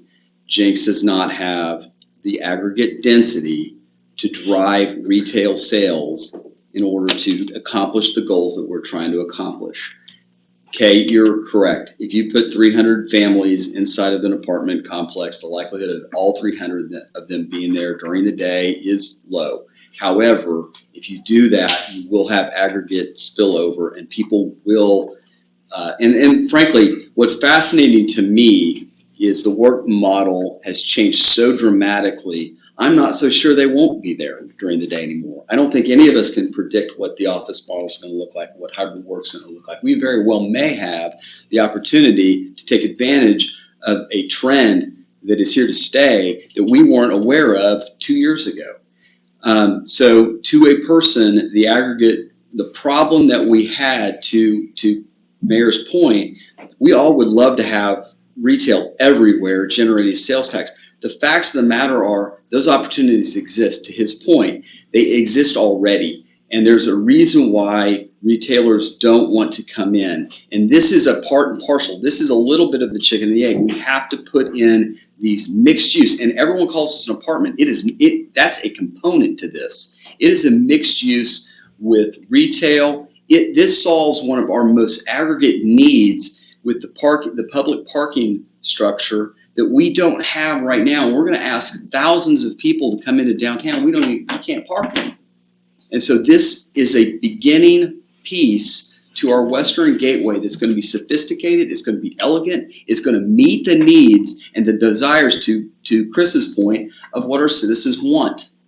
At the end of the day, I don't know if this is going to look exactly like what they've outlined, and that's what I think I think that's what Mrs. Nowlin's point of the memo was. We are tonight going to vote on the engagement with Acre Development to fine tune what, this feedback, the feedback we've had for the last 36 hours or whatever it's been, we're going to have the opportunity, as we discuss in a constructive manner with a developer that wants to put capital into our city that's going to aggregately benefit all of our citizens. That's what's the most important thing. If there are parking structures, if there are restaurants, if there are retails, all of our citizens are going to benefit, not just a single group or a single ward or a single location.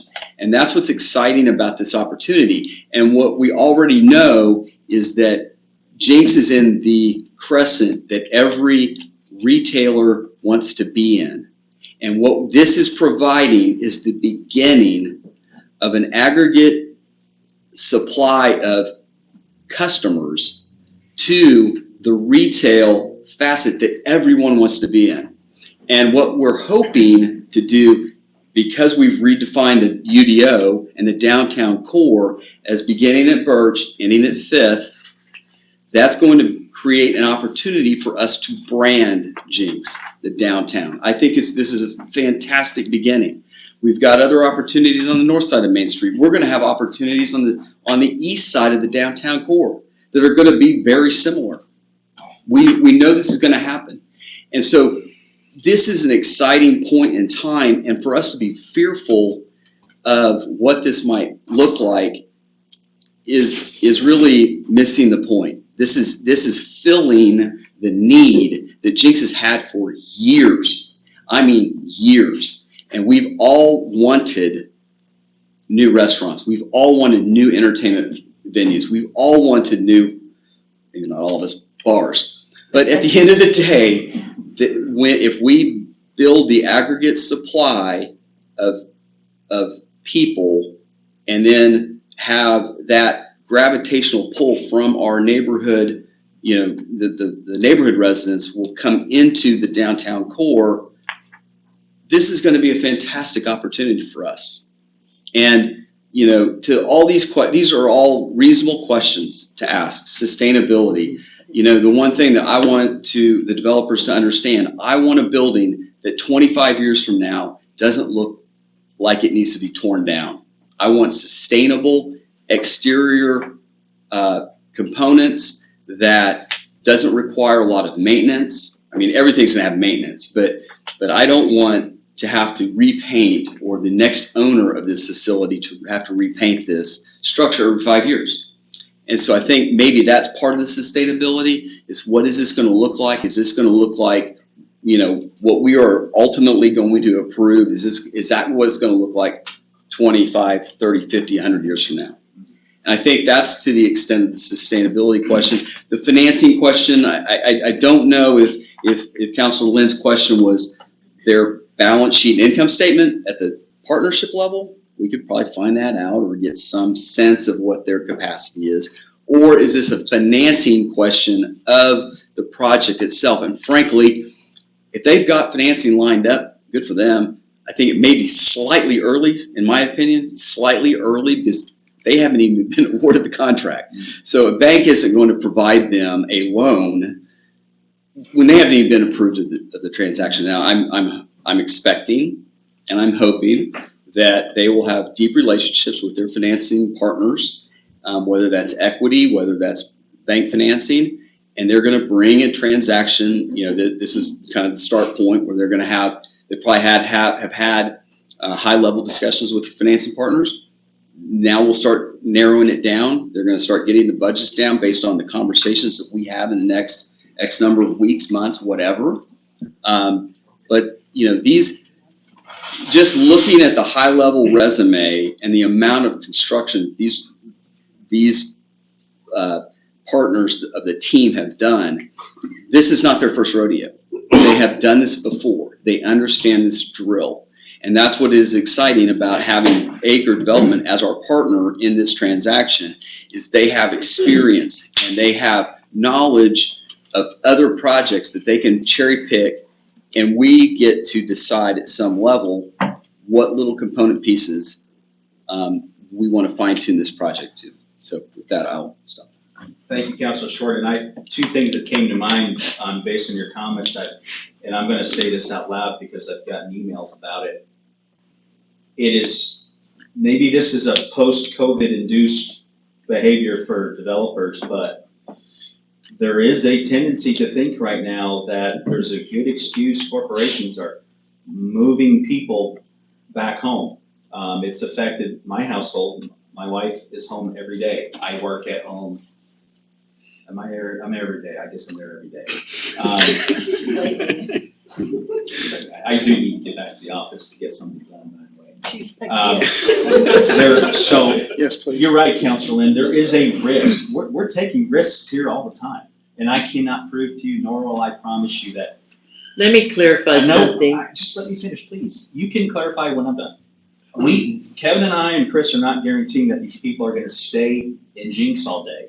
But the numbers are kind of the trends are telling us that they may not be driving downtown as much as they were pre-COVID.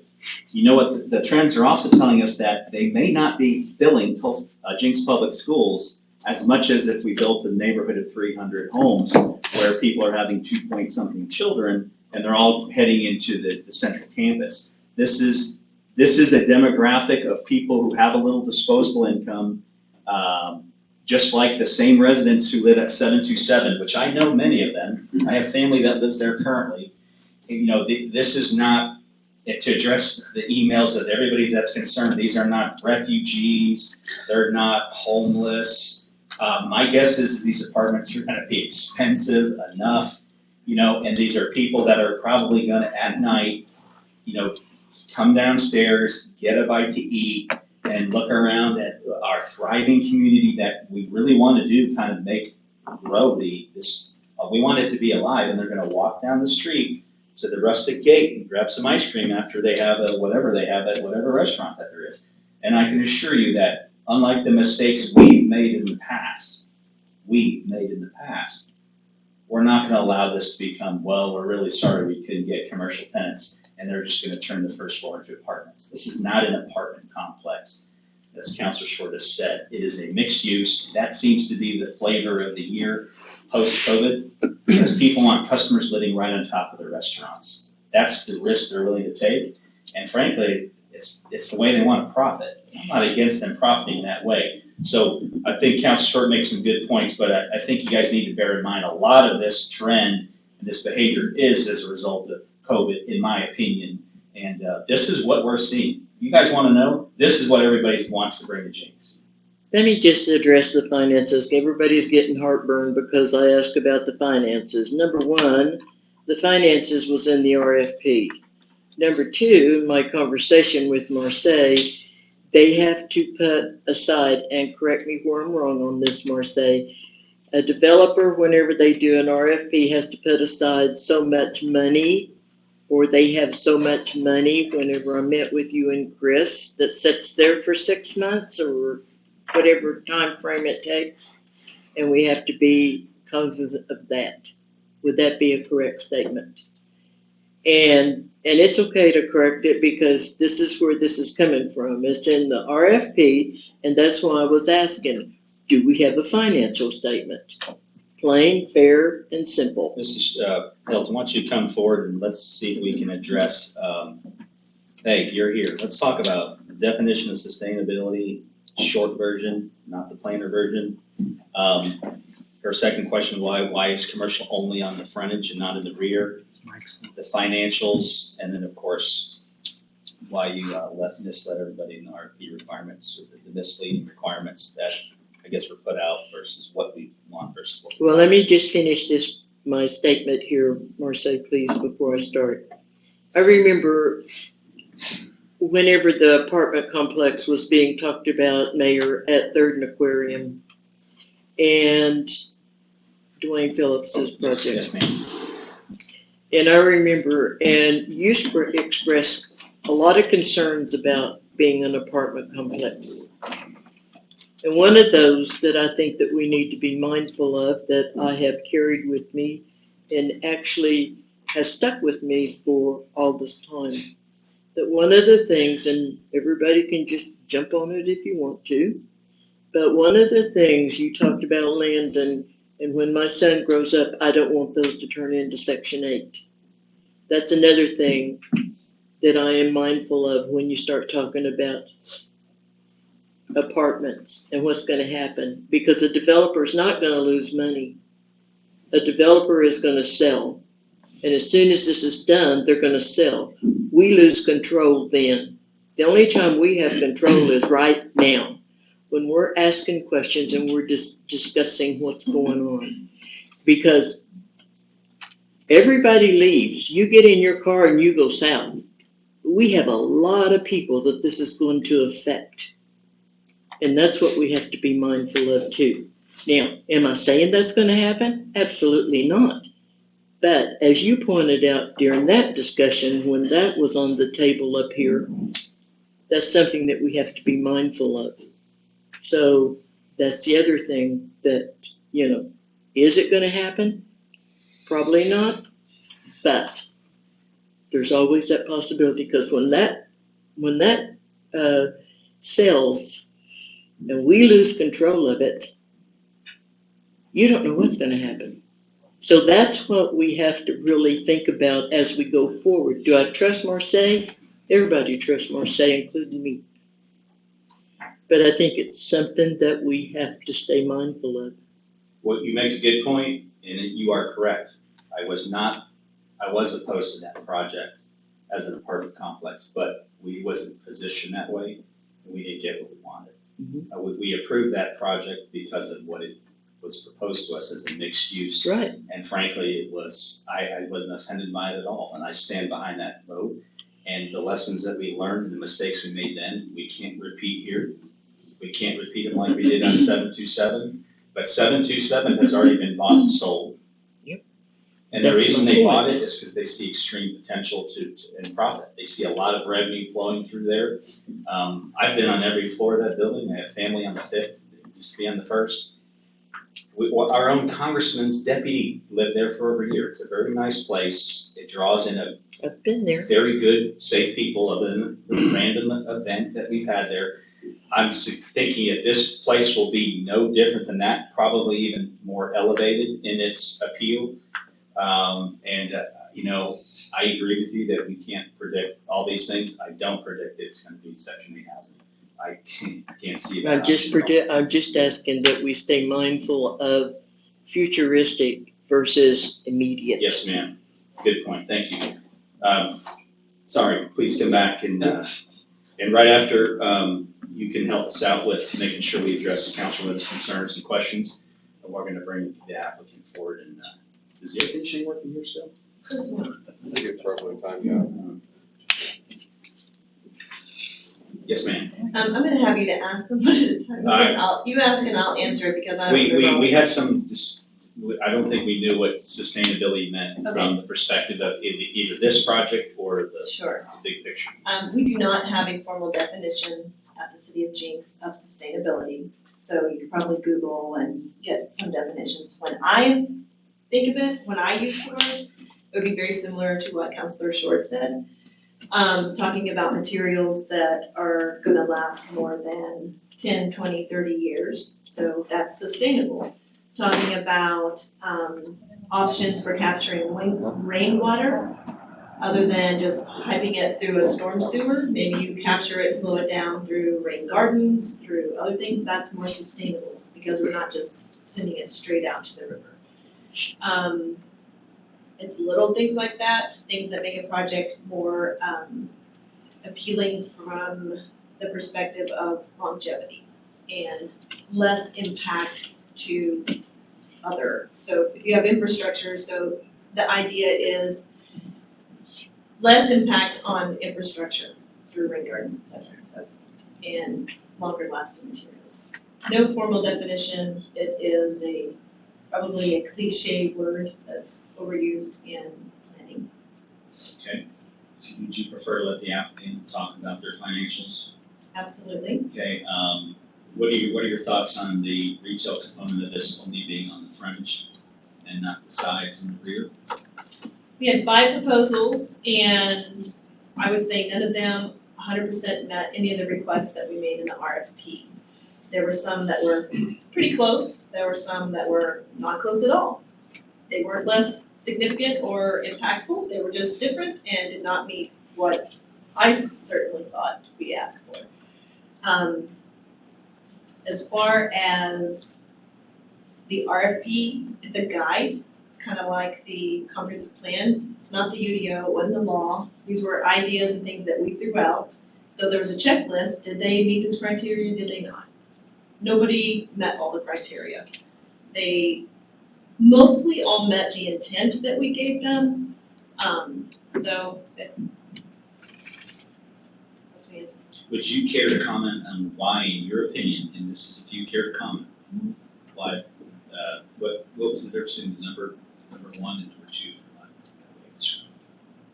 You can speak on their behalf, or they can speak to committee members if they want to. The project that was awarded versus the Yeah, project. why did, what brought it, why did it rise to number one? I think our citizens need to know, because this is not willy-nilly pick the best part of the complex. I was so excited that there were 5 submittals, and then I looked at them, and I thought, holy cow, this is gonna be really, really, really hard, because they were, I don't say it lightly, they were outstanding. All of them spent really good time with their submittals and what they wanted, or how they interpreted the RFP, and that's very subjective. Like, I mean, I know there's criteria, but it's still, if I I mean, say. they were all good projects. They were excellent. So number 1 and number 2 never changed from day one. They were always number 1 and number 2. So they wafted like maybe number 1 was 65% one day and 40% the next meeting or whatever, but number 1 and number 2 never changed during the process. But I think it was public amenities that were called out related to parking, related to the splash pad, playground, dog park, things that would be open to the public. And, I think one of the number one things we hear is about parking and the fact that, they're offering, 120 extra spaces seem to be, at the end of the day, it's kind of like a coin flip, but if this is offering these things, the most parking of any of the projects, then, Is parking a need in downtown Jenks, Mr. Stroud? well, when we have events, the library lot is full of cars. So I would say there is a demand at peak times for additional parking. I mean, in my city manager report, I'm gonna talk about potentially building another parking lot just off of Main Street. So I think that if we're gonna get more restaurants and get more people into downtown, it's something I hear is having more available parking, so. So, let me just go back to the parking study. Do we have a parking study? We are working on acquiring a parking study. Because maybe I'm just trying to find out what studies are gonna be available soon to council. Well, I think the goal was get more parking, and that's what I hear from you all the time, is we want more parking. Absolutely, So because this they come project- to my house. Well, this project provides the most parking, so. Parking at Case Place. Do you commit to this council to prepare a lesson learned document so we can say that at the end of the day, we sat back and looked at this process and learned from it? I'll do my best. Thank you. All right, thank you, Mrs. Hill. Mayor, Smith. Any questions for Mrs. Hill? Sort of, kind of, yes. In what Councilman was talking about, in not having, I guess, a representation as far as a city council, that when that first came about and stuff, I was like, oh, okay, that's kind of interesting that we weren't. But then I started looking back at, I have no expertise in that area. I did not have the time, like probably most everybody on council has some time. And whether or not I would have chosen somebody or had somebody to choose, that's beside the point, or a moot point that, as the mayor said, maybe we would look at for sure next time.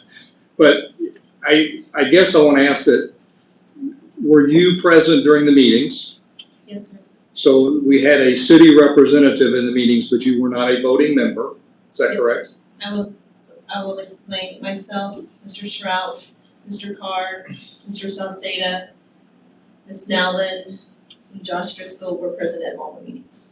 Okay, so the city had representation, but not voting. Correct. Not making comment other than presentation, listening to stuff. And so the 5 committee members are the ones who looked at all the presentations. They're the ones that came up with, I guess you may have provided a scoring sheet per se, but they're the ones that came up with 1, 2, 3, 4, 5, 10, whatever. And I know when this was brought, and I was thrilled there was 5, whatever we got, and I heard that there was, I guess, inquiries from all over the country for it, but when they started looking at, RFP or whatever, that they maybe decided they didn't want to come here or something, which is, again, beside the point. I guess, it's great that they presented and they recommended this one. I guess I was questioned at one point in some conversations like, well, would it have been good to maybe look at 1 and 2, so that if one, for some reason, didn't meet what we thought was recommendation, we at least had something to fall back on.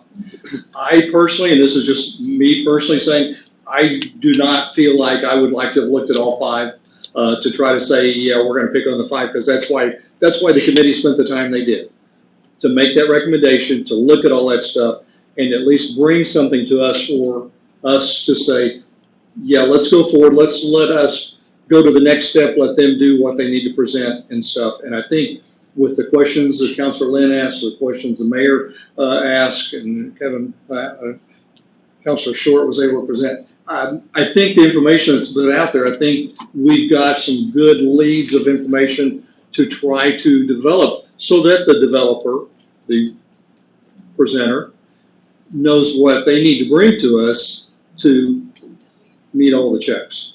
Does that make sense? Yes, sir. Thank you. Thank you, Councilman. Any other questions for Mrs. Hilton from council?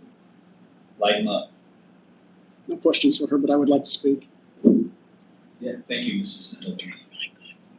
We'll go through Mr. Isbell, and then we'll bring the applicant forward, and then we'll, if any committee members want to speak, we'll give them the opportunity, and we'll go from there. Mr. Isbell. I volunteered to be on the committee. And in hindsight, it's a good thing I wasn't on the committee, because I think the people that were selected did an excellent job of presenting this to the city. Just want to say thank you first and foremost. The second thing is, let's talk about financial sustainability. Everybody wants commercial for sales tax, commercial for sales tax. Guess what?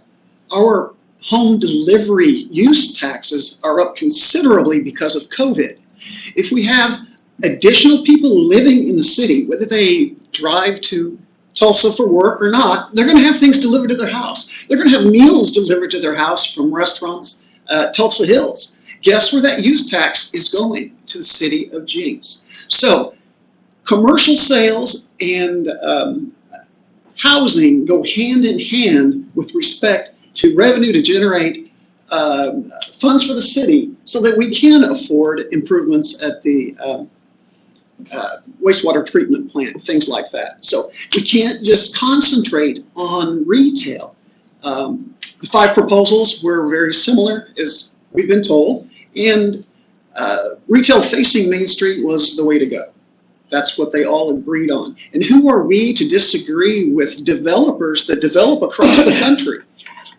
Sustainable developments across the country. I just wanted to point out that as other people have stated, sales tax and use tax go hand in hand, and we can't have one without the other. So we have to have the population density for this type of project to increase the revenues in the city. I am in favor, I'm going to say I'm in favor of this type of development on Main Street, personally.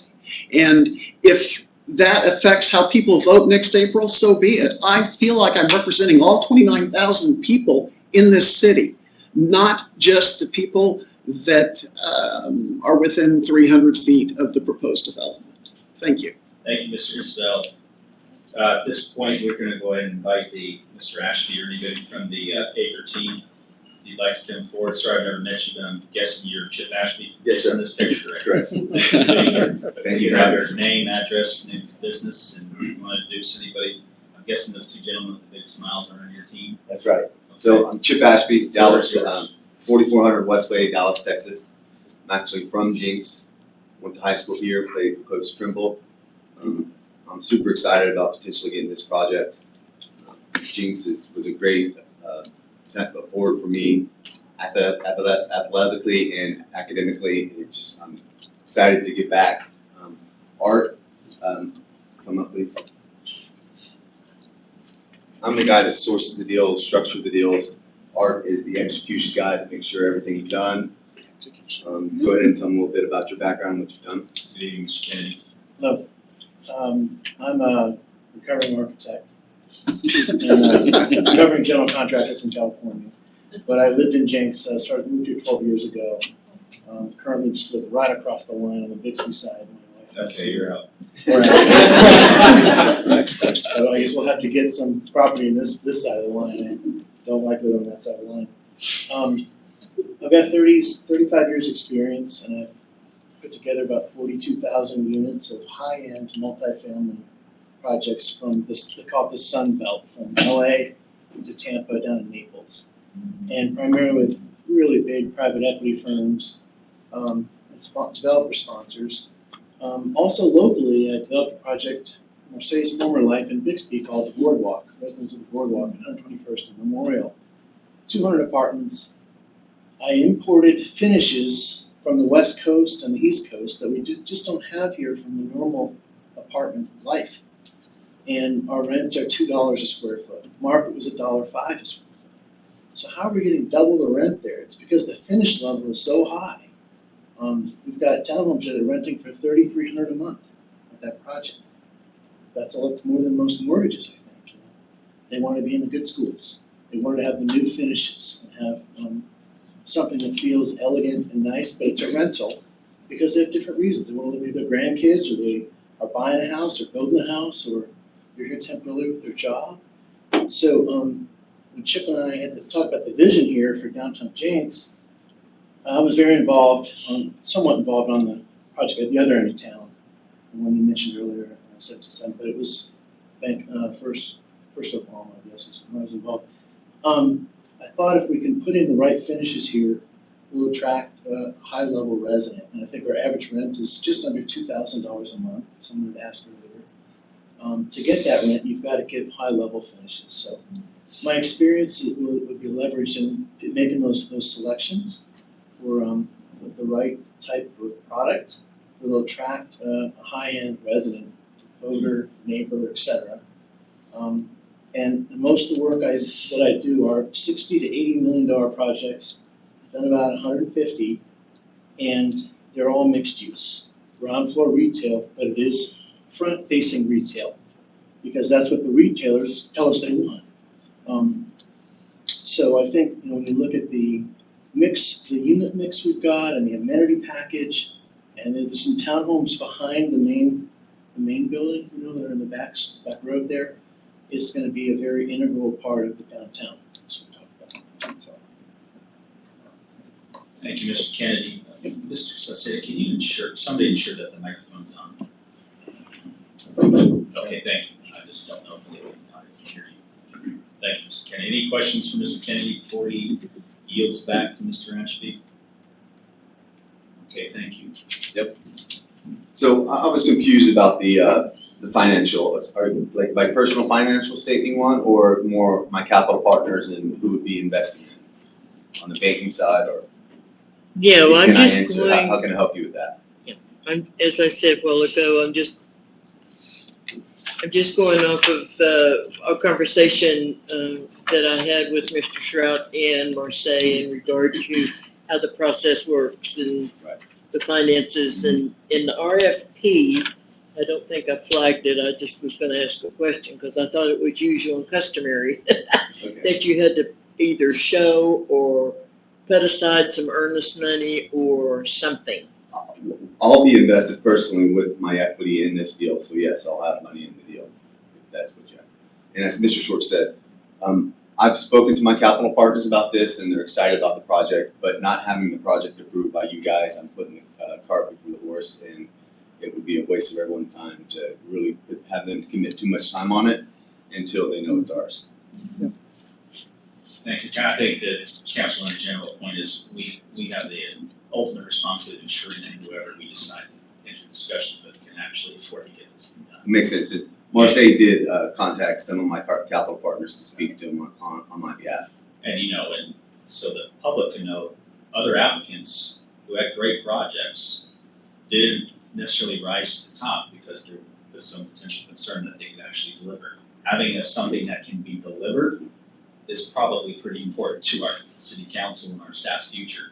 So, we appreciate the fact that, and we'll continue to ask for reassurance there, and we'll have our hawks looking at it to make sure that we can get something actually built. And given everything going on with inflation and everything else, we want to make sure that, I don't want to see your price tag spiraling out of control. I mean, we don't want to see the project diminish because potential fire costs are going crazy. So. Yeah, I mean, we're doing Jenks Landing on 75 and Creek, and that's a $35 to $40 million project that's funded, and they're turning dirt right now. So just based on that, I've been able to close that deal in the last 2 months.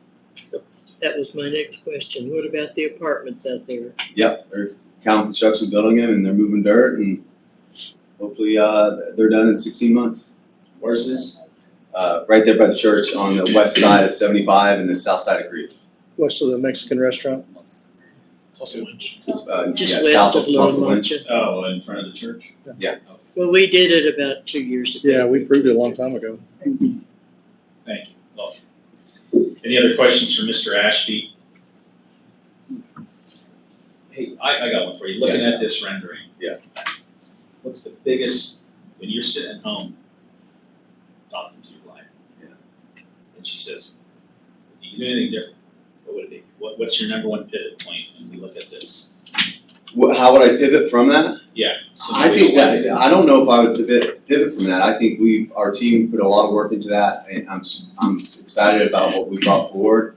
I love the restaurant component. I love it being close to the park, so parents can go there, sit on the outdoor patio and have dinner, and the kids can go play at the park. The monument, I was super excited about that. Being a proud alumni of Jenks, we have like Titletown USA on the monument. You know, we'll bring the kids back anytime we win a state championship. Do a Instagram post with them on there, and then just do a team dinner that I buy for everyone. And I just think it's a great way to bring the community around the development. If you want, why don't you go ahead and take us through this real quick while we have you. Well, this is it. This is the monument itself. All commercial on the bottom. We don't have the tenants there yet, again, because we're just not there yet. That's the restaurant, which will be on the west corner. And then as you move south, we have these live work units, which is what you'll have is up front, a storefront, and then back you'll have an apartment. So the stay-at-home theme works for, Art can touch on this a little bit more, the live work space. So you have like your hair salon there, and then they can live behind it. So that tenant is anchored more into it, and it's more affordable for them. So we'll have 5 of those units, and that's 5 units in the entire project? in the live work units. Speaking of tenants, you got any LOIs, any interest out there? You think you know where your neighbor's gonna be? Restaurants? Anything? Yeah, I've been speaking to a lot of people, but again, it's tough to get any firm commitments into it. Starting tomorrow, if we get approval, I'll be hitting the streets. Along that, are you as the developer responsible for bringing the tenants in? Yes. Okay. Didn't know if it's something that is incumbent on us to recruit them, but that is part of your development. I would love any feedback if you know of tenants that might want to potentially be a tenant, yes, but no, I need to get that rented just like I need to get the residential rented. Thank you. The little monument there, did you make it an X on purpose?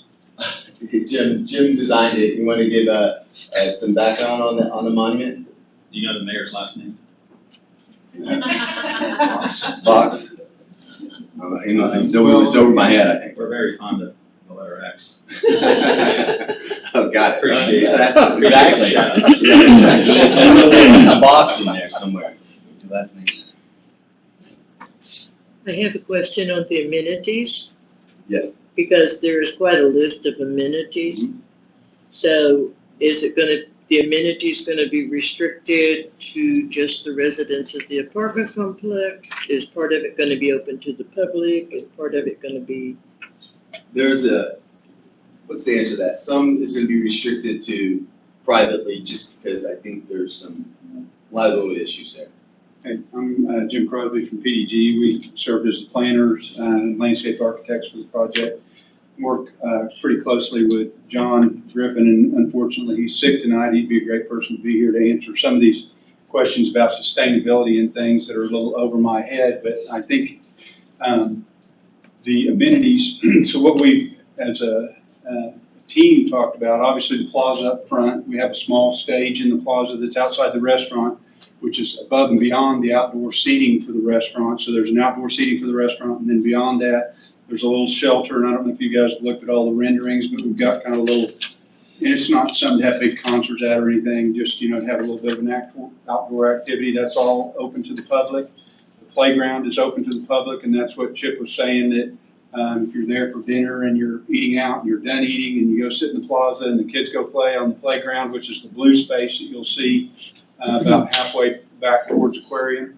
Then we also, in the courtyard, hope to get a coffee shop, cafe, something like that. That's what we've talked about as a group, and they'd be able to open up into the back where you see patio, and then that green space would be potentially artificial turf where you could have a little game area where the kids could run around. You could play cornhole and stuff that would go along with a bar or a coffee shop and stuff like that. The pool courtyard is for guests, for residents only. So there's a fence or a separation. That green space is some kind of a separation from the public space to the private space. You obviously have the opening up to Main Street in between the two red commercial areas there with the building going over the top. So that's kind of the portal into that space there. The dog park's kind of up in the air. The dog park is not large because there's not a large enough area there. So the residents that live there, some of them will have pets and animals and dogs. So whether that's big enough to serve the city is a question that, in our minds, we kind of think it isn't. But that's something that is kind of undecided at this point. And then we have a great streetscape too for the walkability. You talk about walkability, and walkability is about kind of work, live, play. You work there. You walk down the street to the cafe, you walk down to the shops, you can walk to the school, you can walk to the football game. And so we also talked a lot about in our presentation to the committee, bicycles, and Aquarium's a great place to do a share the road bike trail all the way down to the river, connects back to Elm, loop back around to the Veterans Park, and all through there you could create a great system with a simple thing with the bike lanes and things.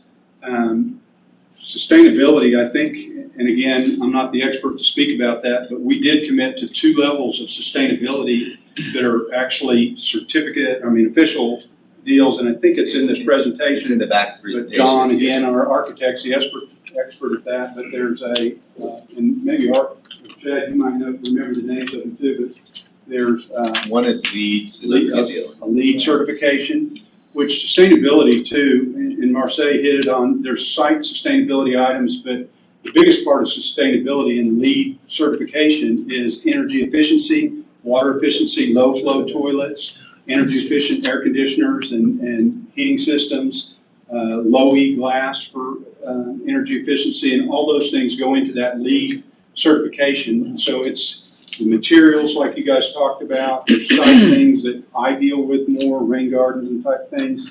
The materials that you use are indigenous to the area. We use stone that, that's quarried close to home and so forth. And then the well, I'm not real familiar with that, but that's another certification, well buildings. And again, we can give you more information on that, but basically as a team, we committed to doing those 2 sustainability items already. And then, I don't know if you mentioned, Chip, but John, I can add the LEED is for the building and the products, to make that efficient.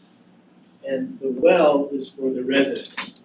It's designed in such a way that they're encouraged to use the stairs, not the elevators, and they've got recycling in there. And there's extra large windows in the units for good airflow and special attention to lighting, so they've got good natural lighting or artificial lighting that looks natural. So this will be, I've checked on recently, it'll be the first project in Oklahoma that's well certified.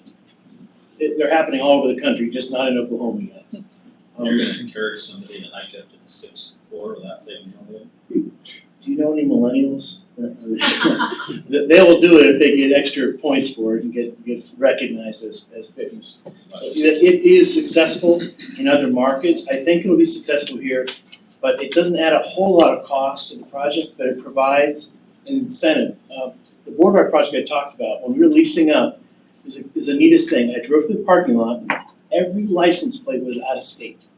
100%. We had no Oklahoma tags. Because people come here from other markets and they want to find a place where they came from, like what it's like. And there was Dallas and Denver and LA and Florida and every state you can think of. And then, of course, once they've been here a year, they turn their tags and all that, or less than that for the police. But the fact that we're well certified will attract certain tenants from other markets if we have it. So. What do you, I don't know which one does this, what is gonna be your rent? An average of $2,000 a month. That's gonna be minimum? That's an average. We have $3,300 a month to $1,850, I think is the level. Any other questions for Mr. Kennedy or Mr. Crosby? How long's your lease is gonna be? Yes, we have. 1 year, 1 year minimum, right? One thing too, you guys talked about, working from home. I've heard a couple of you. Chip mentioned the live work spaces, but also, correct me if I'm wrong, but there's going to be a co-working space in there. So people that work in the building who want to get out of the apartment because maybe, whatever's going on in the apartment, if they want to get out in the way, there's space for them to work in the building as well, which, like you guys have already touched on, is just becoming super common nowadays for work at home. What square footage are we talking about for that particular? So Where is it represented? I'm just curious because we see this at the Brio and Broken Arrow, and it seems to be a really. It won't be something like a commercial use. It will be a private portion to the apartment. So if you're a tenant of apartments, it would be an area for you to use to get out of your apartment. Wi-Fi, Yeah, computers, printers, and yeah. At least a place for you to plug your computer in, Wi-Fi access, coffee station, etc. Great, thank you. Any other questions for these gentlemen from the council? I'm just curious, how long have you been in business? Have I been in business? Well, I'm 46 and I graduated college in '99. So construction. Well, I worked in Wall Street my whole life, and I've structured deals since I graduated school. I resigned from my last company, Cantor Fitzgerald, 2 years ago, and now do developments. But so I can structure deals all day long, but that's why I have Art to help me execute on the construction side. And you guys heard how well versed he is at doing that. Thank you, Mr. Chairman. Any more questions, Councilor Lynn? So she's going to be your very close neighbor. Okay, good. She's going to, A lot of coffee since Miss Lynn. Yeah, you're going to get the hammer. She does. Just her don't homework. put a black, what do you call it? What do you call it? Anyway, black around it so I can't see. Okay. All right, any other last chance for Mr. Ashley or his team? Any other questions? Thank you, sir. Thank you. Appreciate it. Thank you for coming. Thank you for having me. You bet. Given all the time and attention we've devoted, if any of the committee members want to speak, we certainly can. If the committee members do not want to speak, we're going to open the floor to the general public. Yes, ma'am, please come forward, state your name and address, and tell us why you're here. My name is Dana Croomy. I live at 1117 West 108th Place South. Been there for 13 years, and I don't plan to leave anytime soon. I was on the committee, and I wrote some notes in reference to the questions or comments that you all made earlier. So I'll share my perspective. This is mine alone, obviously. I feel confident that we have selected the best option based on the 5 submissions that were given to us. Not only did they present the most comprehensive submission, but their experience, in my opinion, was unmatched. At the end of the day, I live here and I would like to see this project completed in a reasonable amount of time. That was a big priority for me, so that was an extra gold star, in my opinion. Second thing, Marseille did an excellent job of managing the process. This was my first time participating in an RFP, obviously, but also the professionalism and the way that it was managed was wonderful. I didn't feel influenced by anyone in the city, although if I had a question, they addressed it appropriately and in a timely manner. You all talked about the option of having 1 or 2 submissions. And I was against having 2 submissions for one reason. The top 2 submissions were fantastic. However, I believe that the second place submission did not utilize the space to the best of its ability. And for me, as a resident, I believe the city has this space. It's kind of an uncommon situation for you all to own the space, I believe.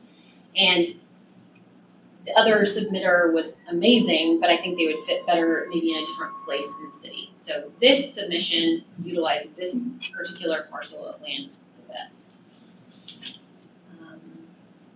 Also, I leave Jenks a lot to spend money in Tulsa, which I hesitate to, I don't like to admit that freely amongst you all, but there are things in Tulsa that we don't have, and I think that some of these things or things that will happen because of this address that issue for me, and I will in turn spend more money in my own city.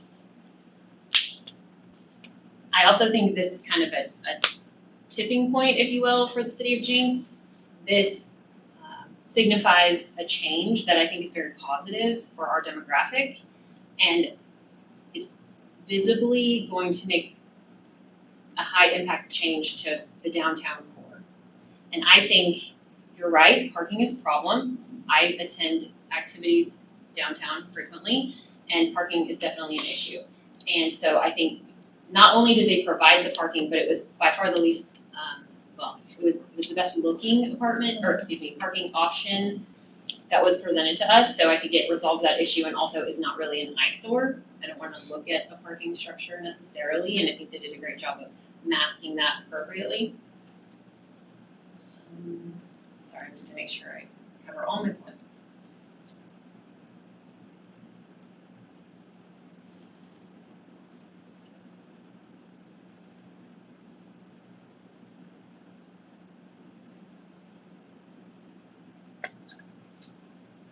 I think that's everything. Does anyone have any questions for me? Any questions for Mrs. Krumi? Very well, thank you, appreciate your service. Thank you. If anyone else, any other committee members wish to speak, you have the option, you have the floor. Okay, we will close and we will open the floor to the public. If anyone in the public would like to speak, they are welcome to come forward. Mr. Chin, good evening, sir. I think you know the drill. We have your name and address.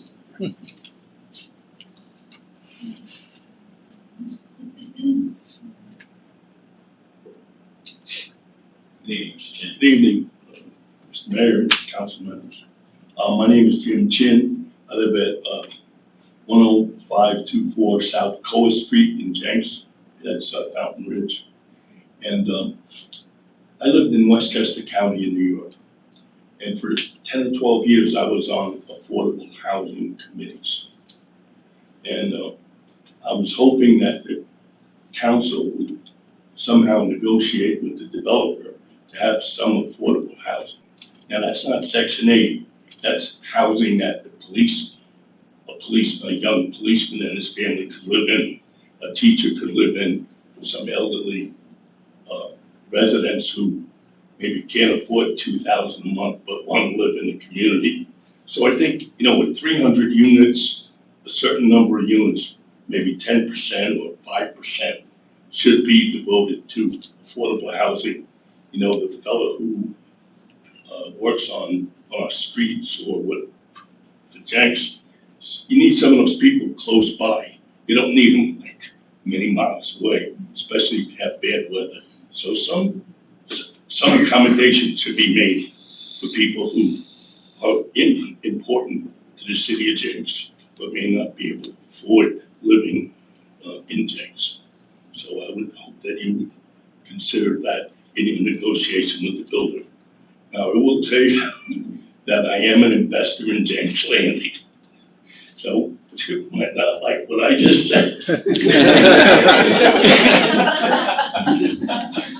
But this comes from my heart. So, thank you. Thank you, Mr. Chin.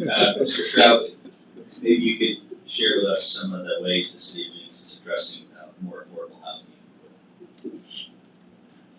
111th and over near Water Pond. That's talk gonna about be, that. $2 a square foot. It is? Yeah. Wait a minute, the place with the big clubhouse and the little bitty. Yes. Yeah, that's a $30 million development for 150 units. What's the, what are the rentals? Well, it's $2 a square foot, so Okay, it's so 1,000 square feet, little house, it's $2,000. My apologies, Mr. Chin, I thought it was a lot cheaper than that. Yeah, I can tell you that we do, I would say we do get a fair amount of input from citizens that, well, I'll be fair with you, we have some that say, if it's not a wealthy house, don't build it, we get a lot of that we should be, but we also do get a fair amount of input that people that suggest that we provide more, I'm gonna use the word diverse, opportunities for housing across the city. And, it's something we pay attention to, and we'll certainly have the discussions with Mr. Ashby and his team and see if that's something that we're willing to do. But, good point, thank you. Mr. Murray? The development that's going west of 75 on 111th, it's that new development west of Tulsa Winch. Is that what you were talking about? That's, okay. I thought it was too, so. I thought it was, I don't know what the correct term is, more affordable housing. I wasn't aware that it was. Okay, I apologize, because I was The thinking the same rent on thing. those houses, I happen to have been involved in that, and the rent on those houses are gonna be prorated according to their salary. And it's gonna be a mix, because with the, Steve Watts, is that correct? I think he's the developer. It's going to be prorated on, it's not like all of them are gonna be 500 a month. It's gonna be according to what their salary is, that's one thing. The second thing is, some of them, they can buy to own if they Right. can financially to do it, the others are gonna be rentable, if all they can do is rent. So there is mixed use in there as far as, monies and how they're gonna be filled when it's finished. So it sounds like, Mr. Chin, what she's talking about is opportunities other than a traditional 30-year fixed mortgage versus a straight rental. It does sound like there's some hybrid approaches being considered in that development out there on 111th and Highway 75. I think we're always being challenged to find diversity in housing, and certainly none of us are experts in that, but I think our city staff does a pretty good job of ensuring that we are a community that has a diverse portfolio of housing for everybody, so good point, thank you. Mrs. Boris, good evening. Hi. Welcome back. Yes. From someone that's been in real estate for over 25 years, I'd just like to add that I think that there in the past has been a negative connotation about renters. And I'd just like to point out that in recent years that people are choosing more and more to rent by choice, not because of need. So whether it be someone who doesn't want to maintain a house or doesn't want the expense of a house, I mean, this is the direction that you'll definitely see. And I think they estimated by 2027 that over 50% of the United States will be renters. I mean, we all know there's a housing shortage right now, so that there is no choice but to go in that direction to some extent. And the reality is that's what people need, and they contribute billions of dollars to retail, for instance. How many properties does Winfield manage, if you don't mind us? Over 4,000 units. Okay, that's your number. But we also do lots of other things too, commercial and housing and so forth, but rentals is one part of that. So, Great, thank you for your expert opinion. Anyone else from the public like to comment on this proposed project on Main Street? Commander Brown, look at you, that's not. Is the chief acting up? Sorry, presented the dog. Dog still here? There's a Oh, sorry. the other dog. Okay. It appears we have no other questions, concerns, comments from the general public. I think the applicant has given us time. We can go ahead and close the floor to the public. We can bring it back to council. If anyone else on council has any last minute questions, concerns, comments, closing remarks, we would be happy to give you a few more minutes. Very well, it looks like nobody does, so we will go ahead and close the floor to council. I will try to figure out what number we're on. Okay. We're on number 4. And let's remind the council, because it's been over an hour since we've heard it, that what we are voting on, if you choose to vote yes on item number 4, we are not voting on the pictures in the document. We are voting that we are continuing to engage and have discussions and negotiations with the gentleman that we've met here tonight. So item 4 says, select a successful proposer for the downtown Jenks Gateway infill project, which we know is RFP number 1, and I can entertain a motion if someone would like to make one. I move to approve. I'll second. Thank you. We have a proper motion and a second to approve negotiations with this developer, which is item number 4. Let's vote. Klein, Yes. Short, Yes. Kalen, Yes. Yes. Isabel, Yes. Murray, Yes. Ogier, Yes. Mayor Box. Yes. Unanimous. Congratulations, gentlemen. We'll see you soon. Thank you. Looking forward to it. Thank you. Does anyone on council need a quick break? Yes. Yes, ma'am. Let's go ahead and recess for 5 minutes. Thanks. So fine tuning, okay.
Need for the short recess, we are going to reconvene. The time is 8:37. We have just finished item 4. Moving on to item 5. Item 5 is JZ or Jenks zoning 22-679. It's a request by Amy Bauman for a zone change from agricultural to commercial shopping. General location of the request is 2517 West 121st Street South. If you have the hard copy, we're on page 234. And welcome back, Mrs. Hilton. Thank you, Mr. Mayor, council, and staff. This item is a follow-up request after her property was recently annexed. That was done in May of 2022. It came in as ag, which is standard for annexations, and she is now asking to rezone to commercial shopping. So Planning Commission and staff do recommend approval. I will say, I should have corrected the Planning Commission summary to say 5-0-2 because Carol was not there, so there's one absent and one not there. Thank you. Any questions from the council for Mrs. Hilton? Yes, on that To item number page, 5. Mr. I'm Myers. sorry, trustee. On that page there, it shows the green is Tulsa corporate limits. It's actually Glenpool. I was thinking that, it's Glenpool. It is. Tulsa Incorporated, and I didn't know it. The legend in the bottom right corner. Oh, that's funny. Yeah. See, other people make mistakes too. No, I just want to make sure. This is not my mistake. I'm really excited. I know we're playing against Tulsa on that then. Okay, thank you. I knew it Yeah, was. it's Glenpool. I was looking. Any questions for Mrs. Hilton? Any other questions? Great, thank you.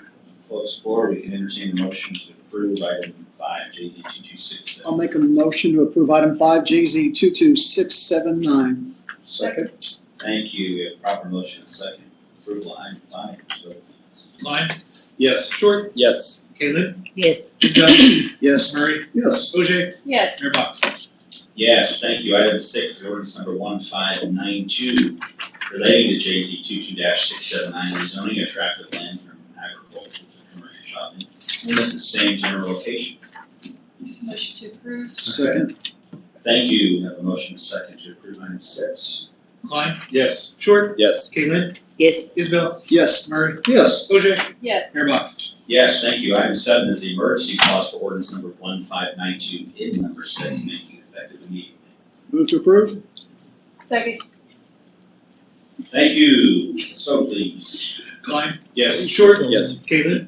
Yes. Isbell? Yes. Murray? Yes. Ogier? Yes. Mayor Box? Yes, item 8 is resolution 768, a supplemental appropriation to amend various funds and reconcile the fiscal year 22 budget. Sounds exciting, Mr. Sosada. Thank you for coming back here on page 239. Yes, thank you.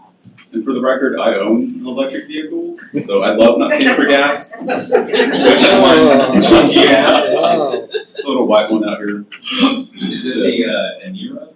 Yeah. I saw that the other day. I wonder what that was. If you hear it back out, that's me. So They're very stealthy. Yeah. So you can get to work late and leave and nobody knows. You know? Well, actually, they would know, except whenever I reverse, it beeps. You're kidding. Yeah, like a golf cart. Yeah, they've heard it. It beeps like a golf cart. Geez, if that thing beeps again, give them a citation. For excessive beeping. You heard it. Yes. Welcome to work. So this resolution is kind of a housekeeping item for the fiscal year that just ended on June 30th, 2022. The first one deals with our sales tax and use tax revenue. Originally, we budgeted $10.3 million in revenue. We ended up collecting 12.5. So any dollar in is a dollar out. So that dollar out is actually considered an expense for Fund 10. So collecting more revenue than the budget makes our budget be is over budget. So just to be in compliance with the Municipal Budget Act, that we can't be over budget in our Fund 10. The first appropriation is to appropriate 2.2 million from Fund 10's fund balance to cover this overage. So it's essentially a good problem to have. We generated more revenue than what was budgeted.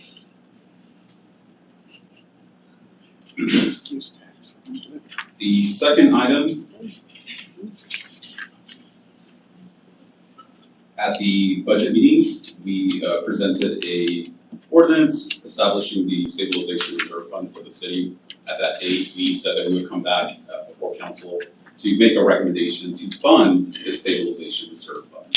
So our recommendation is to transfer $5 million there. Also, at the same meeting, we presented an ordinance for the creation of a capital reserve fund for the city. Again, said that we'd come back at a later date to propose a recommendation for funding this fund. So we are recommending a $3 million transfer. And also, I took this opportunity to close or to recommend closure for some of the older funds that we have that don't really have a purpose anymore, and transferring those funds to a bigger fund where they could be expensed more appropriately. So we have the 1991 JAA fund. Well, that project or that fund is no longer needed. Those bonds have been repaid, so the ending balance there of $73,000 is, the recommendation is to transfer that into the capital project fund to be spent on future capital projects.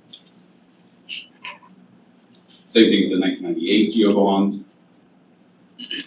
We have the Riverwalk Improvement District. This was an old fund that leftover money was from the residual from a loan. So that's no longer needed. Transfer the money to the Capital Reserve Fund.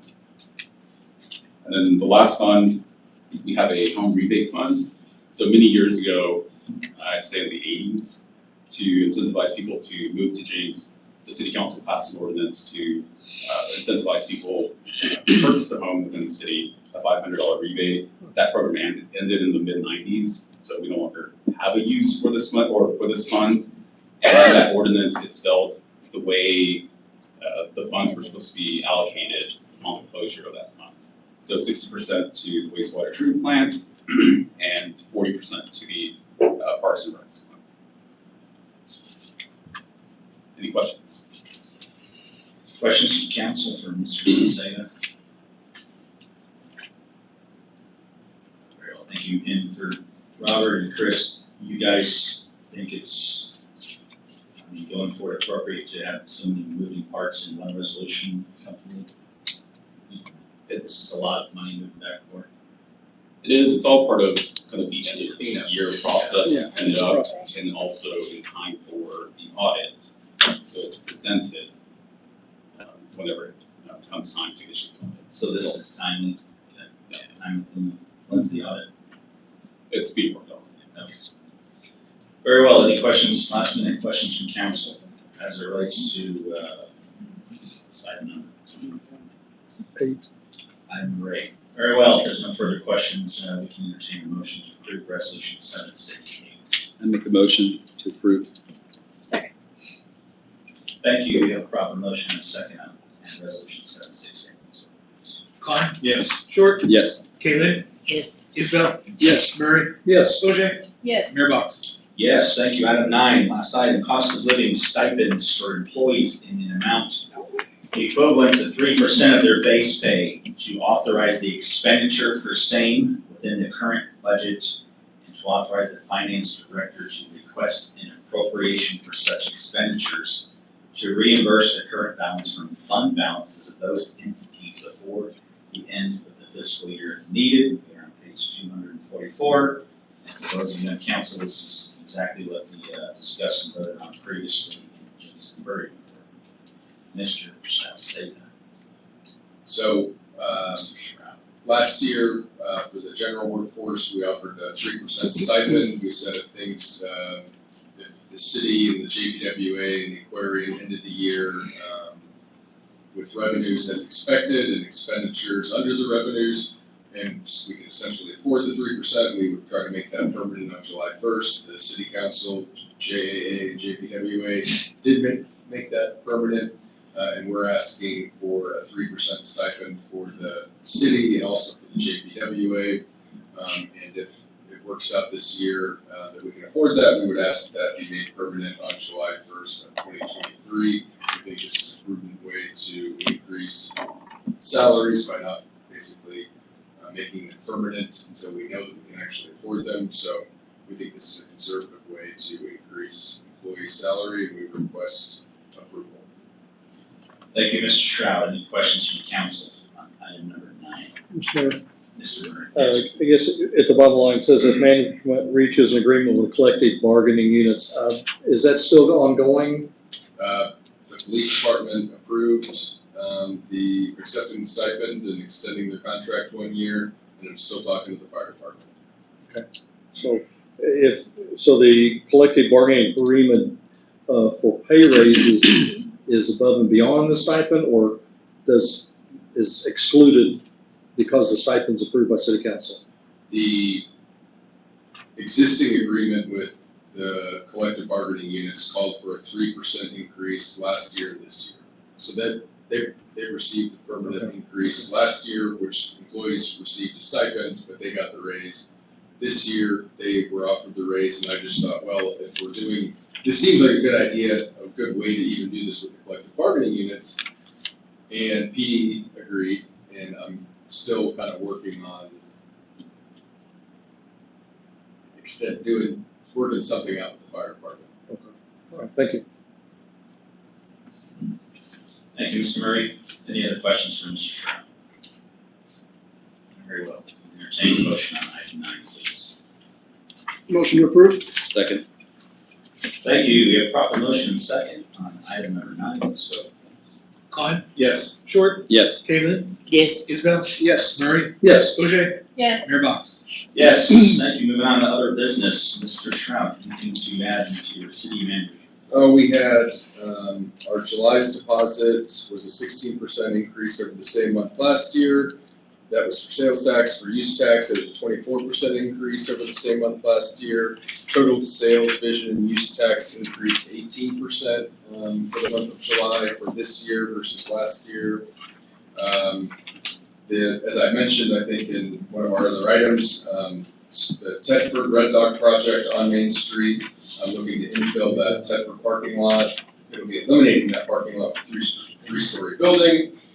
They're interested in potentially selling the office building at A and 2nd Street so that they were hoping the city would buy it and build a municipal parking lot that would help, Maggie's, the new restaurants that they plan, the bicycle shop and everything else. I think it makes sense, and so we're working with them on trying to come up with a proposal to provide to council.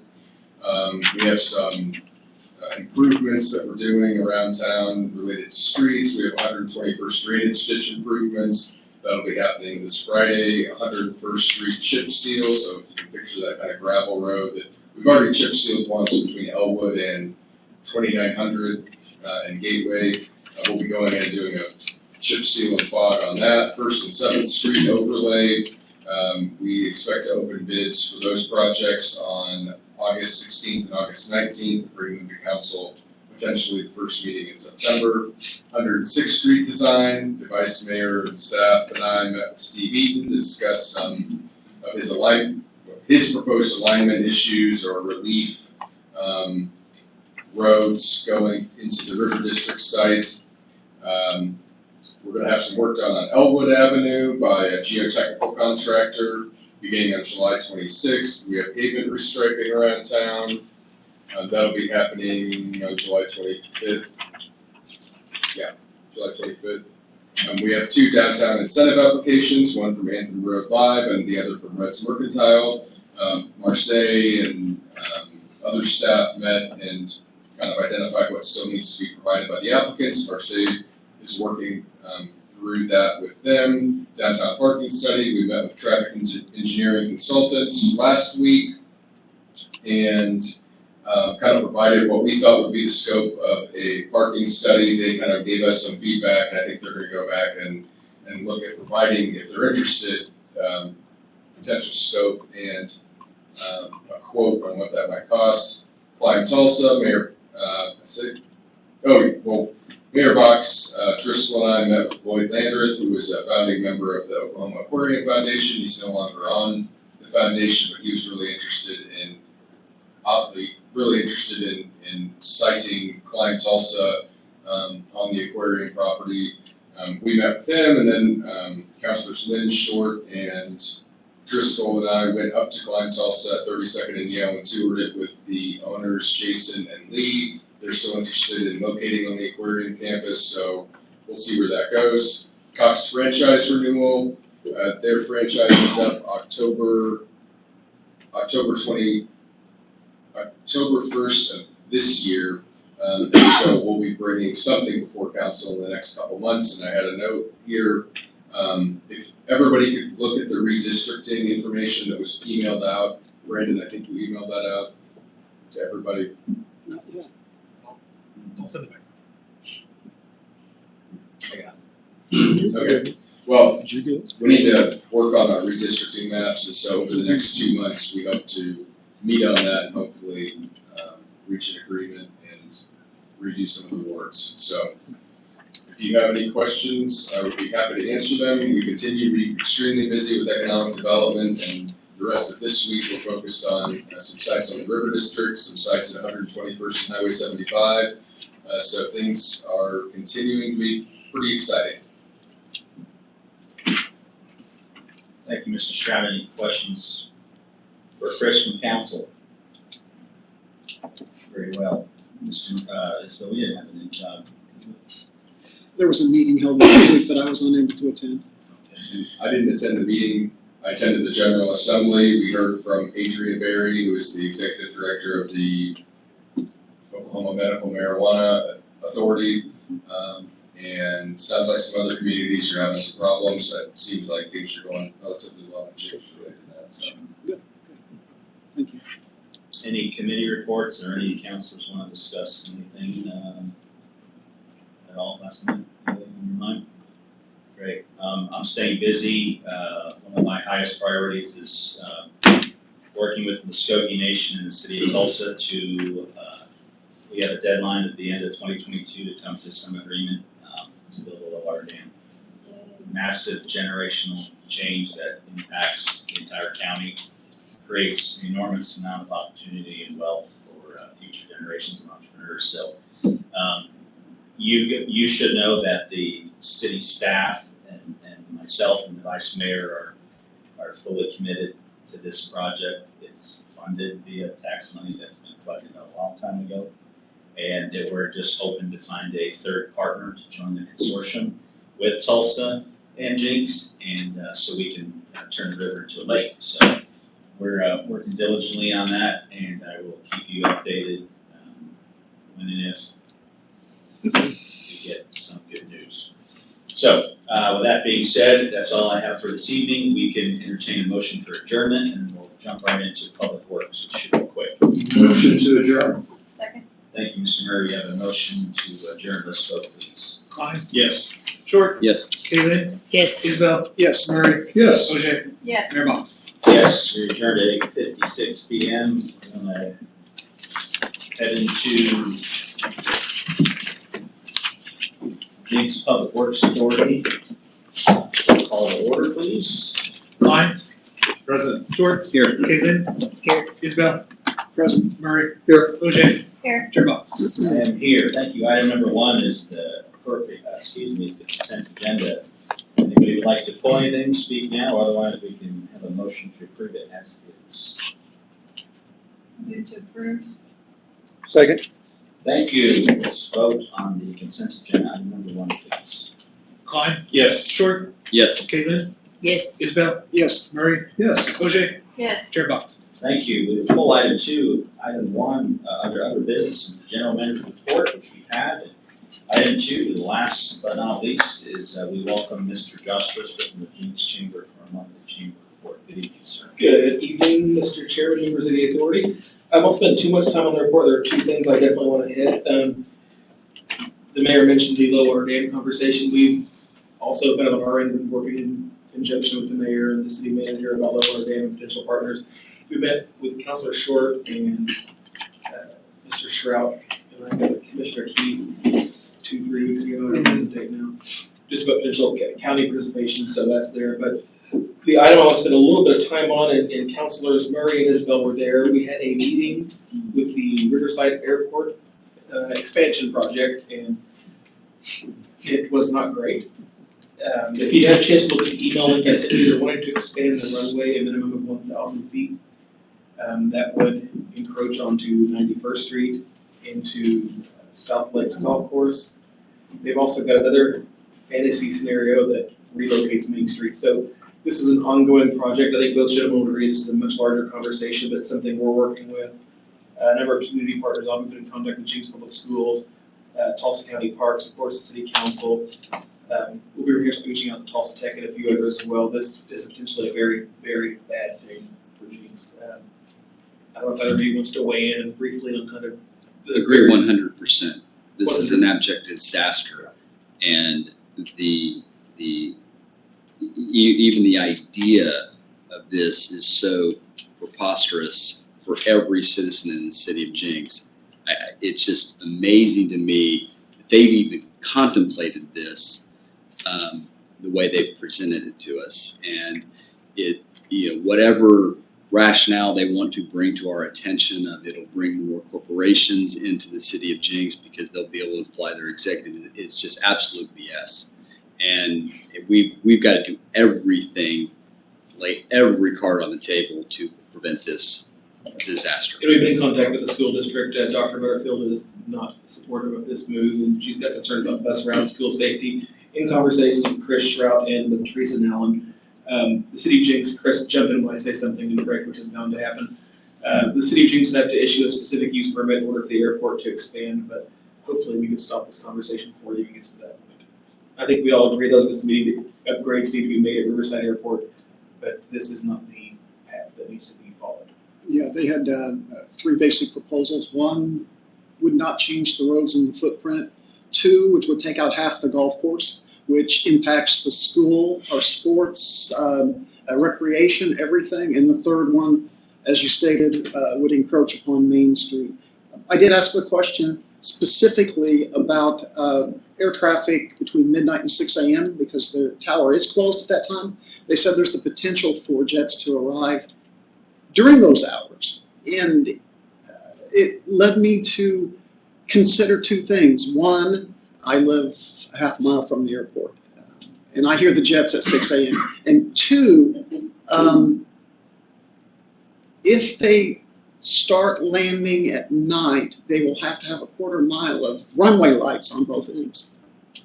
If you stop and think about it. We have a number, I think, in addition to our initial concerns, there are a number of other concerns that were raised during the meeting, but Chris and I spoke with the airport director in DC about a year ago, year and a half ago maybe, about this and expressed our displeasure at the time, but they've been moving forward. There were a lot of unpleasant thoughts held by the chair of the Tulsa County Parks Board, who was involved in the original master plan there. He's got some very great working knowledge of the process, so he's a big asset. He has since reached out, so we'll be putting together a meeting and inviting people as appropriate with forms and so forth. But yeah. Well, the good news is that the golf course just signed a 20-year agreement with the airport, lease agreement, so they can't encroach upon the golf course for the next 20 years unless they have it's legal not 20 action. years, it's 10. It was 10? It was a 10 My year. mistake, Yeah. 10 years. There was talk of a longer one. 2032, that's right, 10 years. My take on listening to him is it's almost like not a done deal, but a kind of a close to a done deal. And then the Congressman Hearn was there, and he was very much in support of them expanding. So that's kind of scary. Complicated situation, but I think we've still got a lot of cards left to play. And there's another meeting in September, so I encourage. Yeah, they're scheduling the meetings as suspect. They scheduled the first one the Thursday before July 4th. The next one's the Thursday before, is it Memorial or Labor Day? Labor Day. Two switched. Labor Day. Labor Day. The So I'm sure the next extension- one will be before things. So the extension would be the primary north-south runway, or the other one that runs kind of the North-south. north-south runway? I mean, So help me out to understand exactly what's being said, because what I heard is there are 3 different proposals from the airport. Yeah, there's one that basically they improve whatever they have within their existing footprint. Right, there's another one that goes into the golf course to the south and cuts off 91st Street. And then there's another one that goes all the way down and would even impact Main Street. Now, the benefit of all this is the golf course is an existing PUD, I believe. And I think we've talked about it, and we even looked in the UDO, and there isn't an airport use even listed in our UDO. So when there's not something that is defined or contemplated, it's up to the planning director to determine how that will be handled. So we could go ahead and just add it as a specific use permit. The planning director could interpret this as its specific use, and the only way it could be approved is if the 7 council members, the majority of them, wanted to destroy our infrastructure and have the runway go all the way to Main Street. Historic quality of life better. And to have everyone at Melody Lane have to move because the jets are too loud, everybody at South Lake Villas. Hey, that includes me too. I hear the same thing Gary does. I mean, it's almost like, to me, it's the airport's just kind of being naive to think that they can dream up this scenario in a different city and impart their will on the city of Jenks. It's a good reminder that Tulsa Airport Authority is a city of Tulsa authority. Yeah.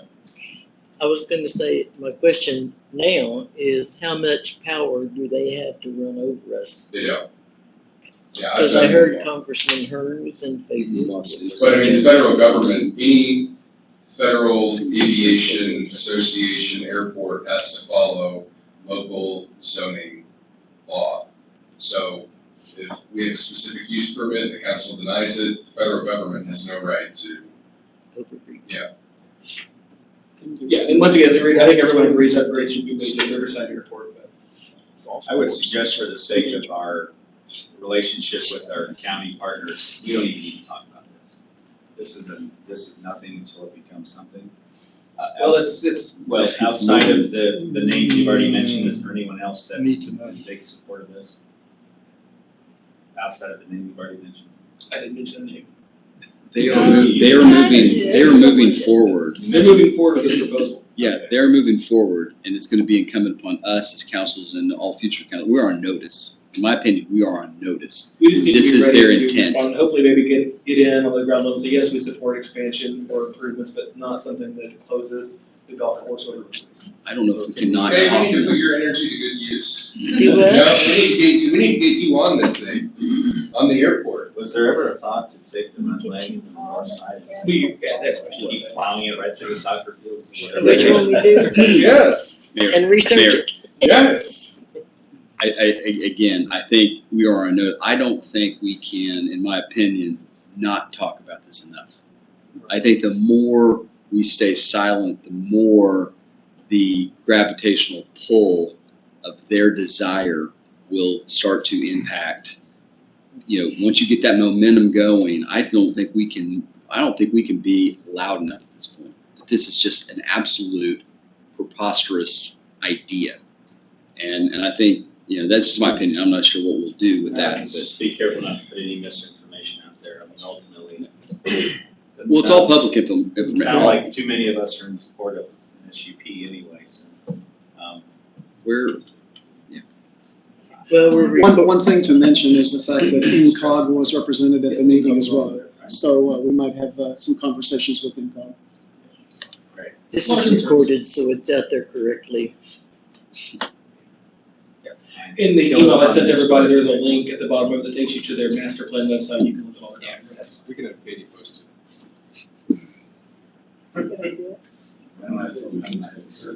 What, anything else? That's all I have tonight. Thank you, appreciate your time. We can entertain a motion to adjourn. We'll move. Seconded. Thank you, we have a motion and a second to adjourn, let's go. Klein? Yes. Short? yes. Kalen? Yes. Isabel? Yes. Murray? Yes. OJ? Yes. Chairbox? Thank you, adjourn at 9:07, have a great evening.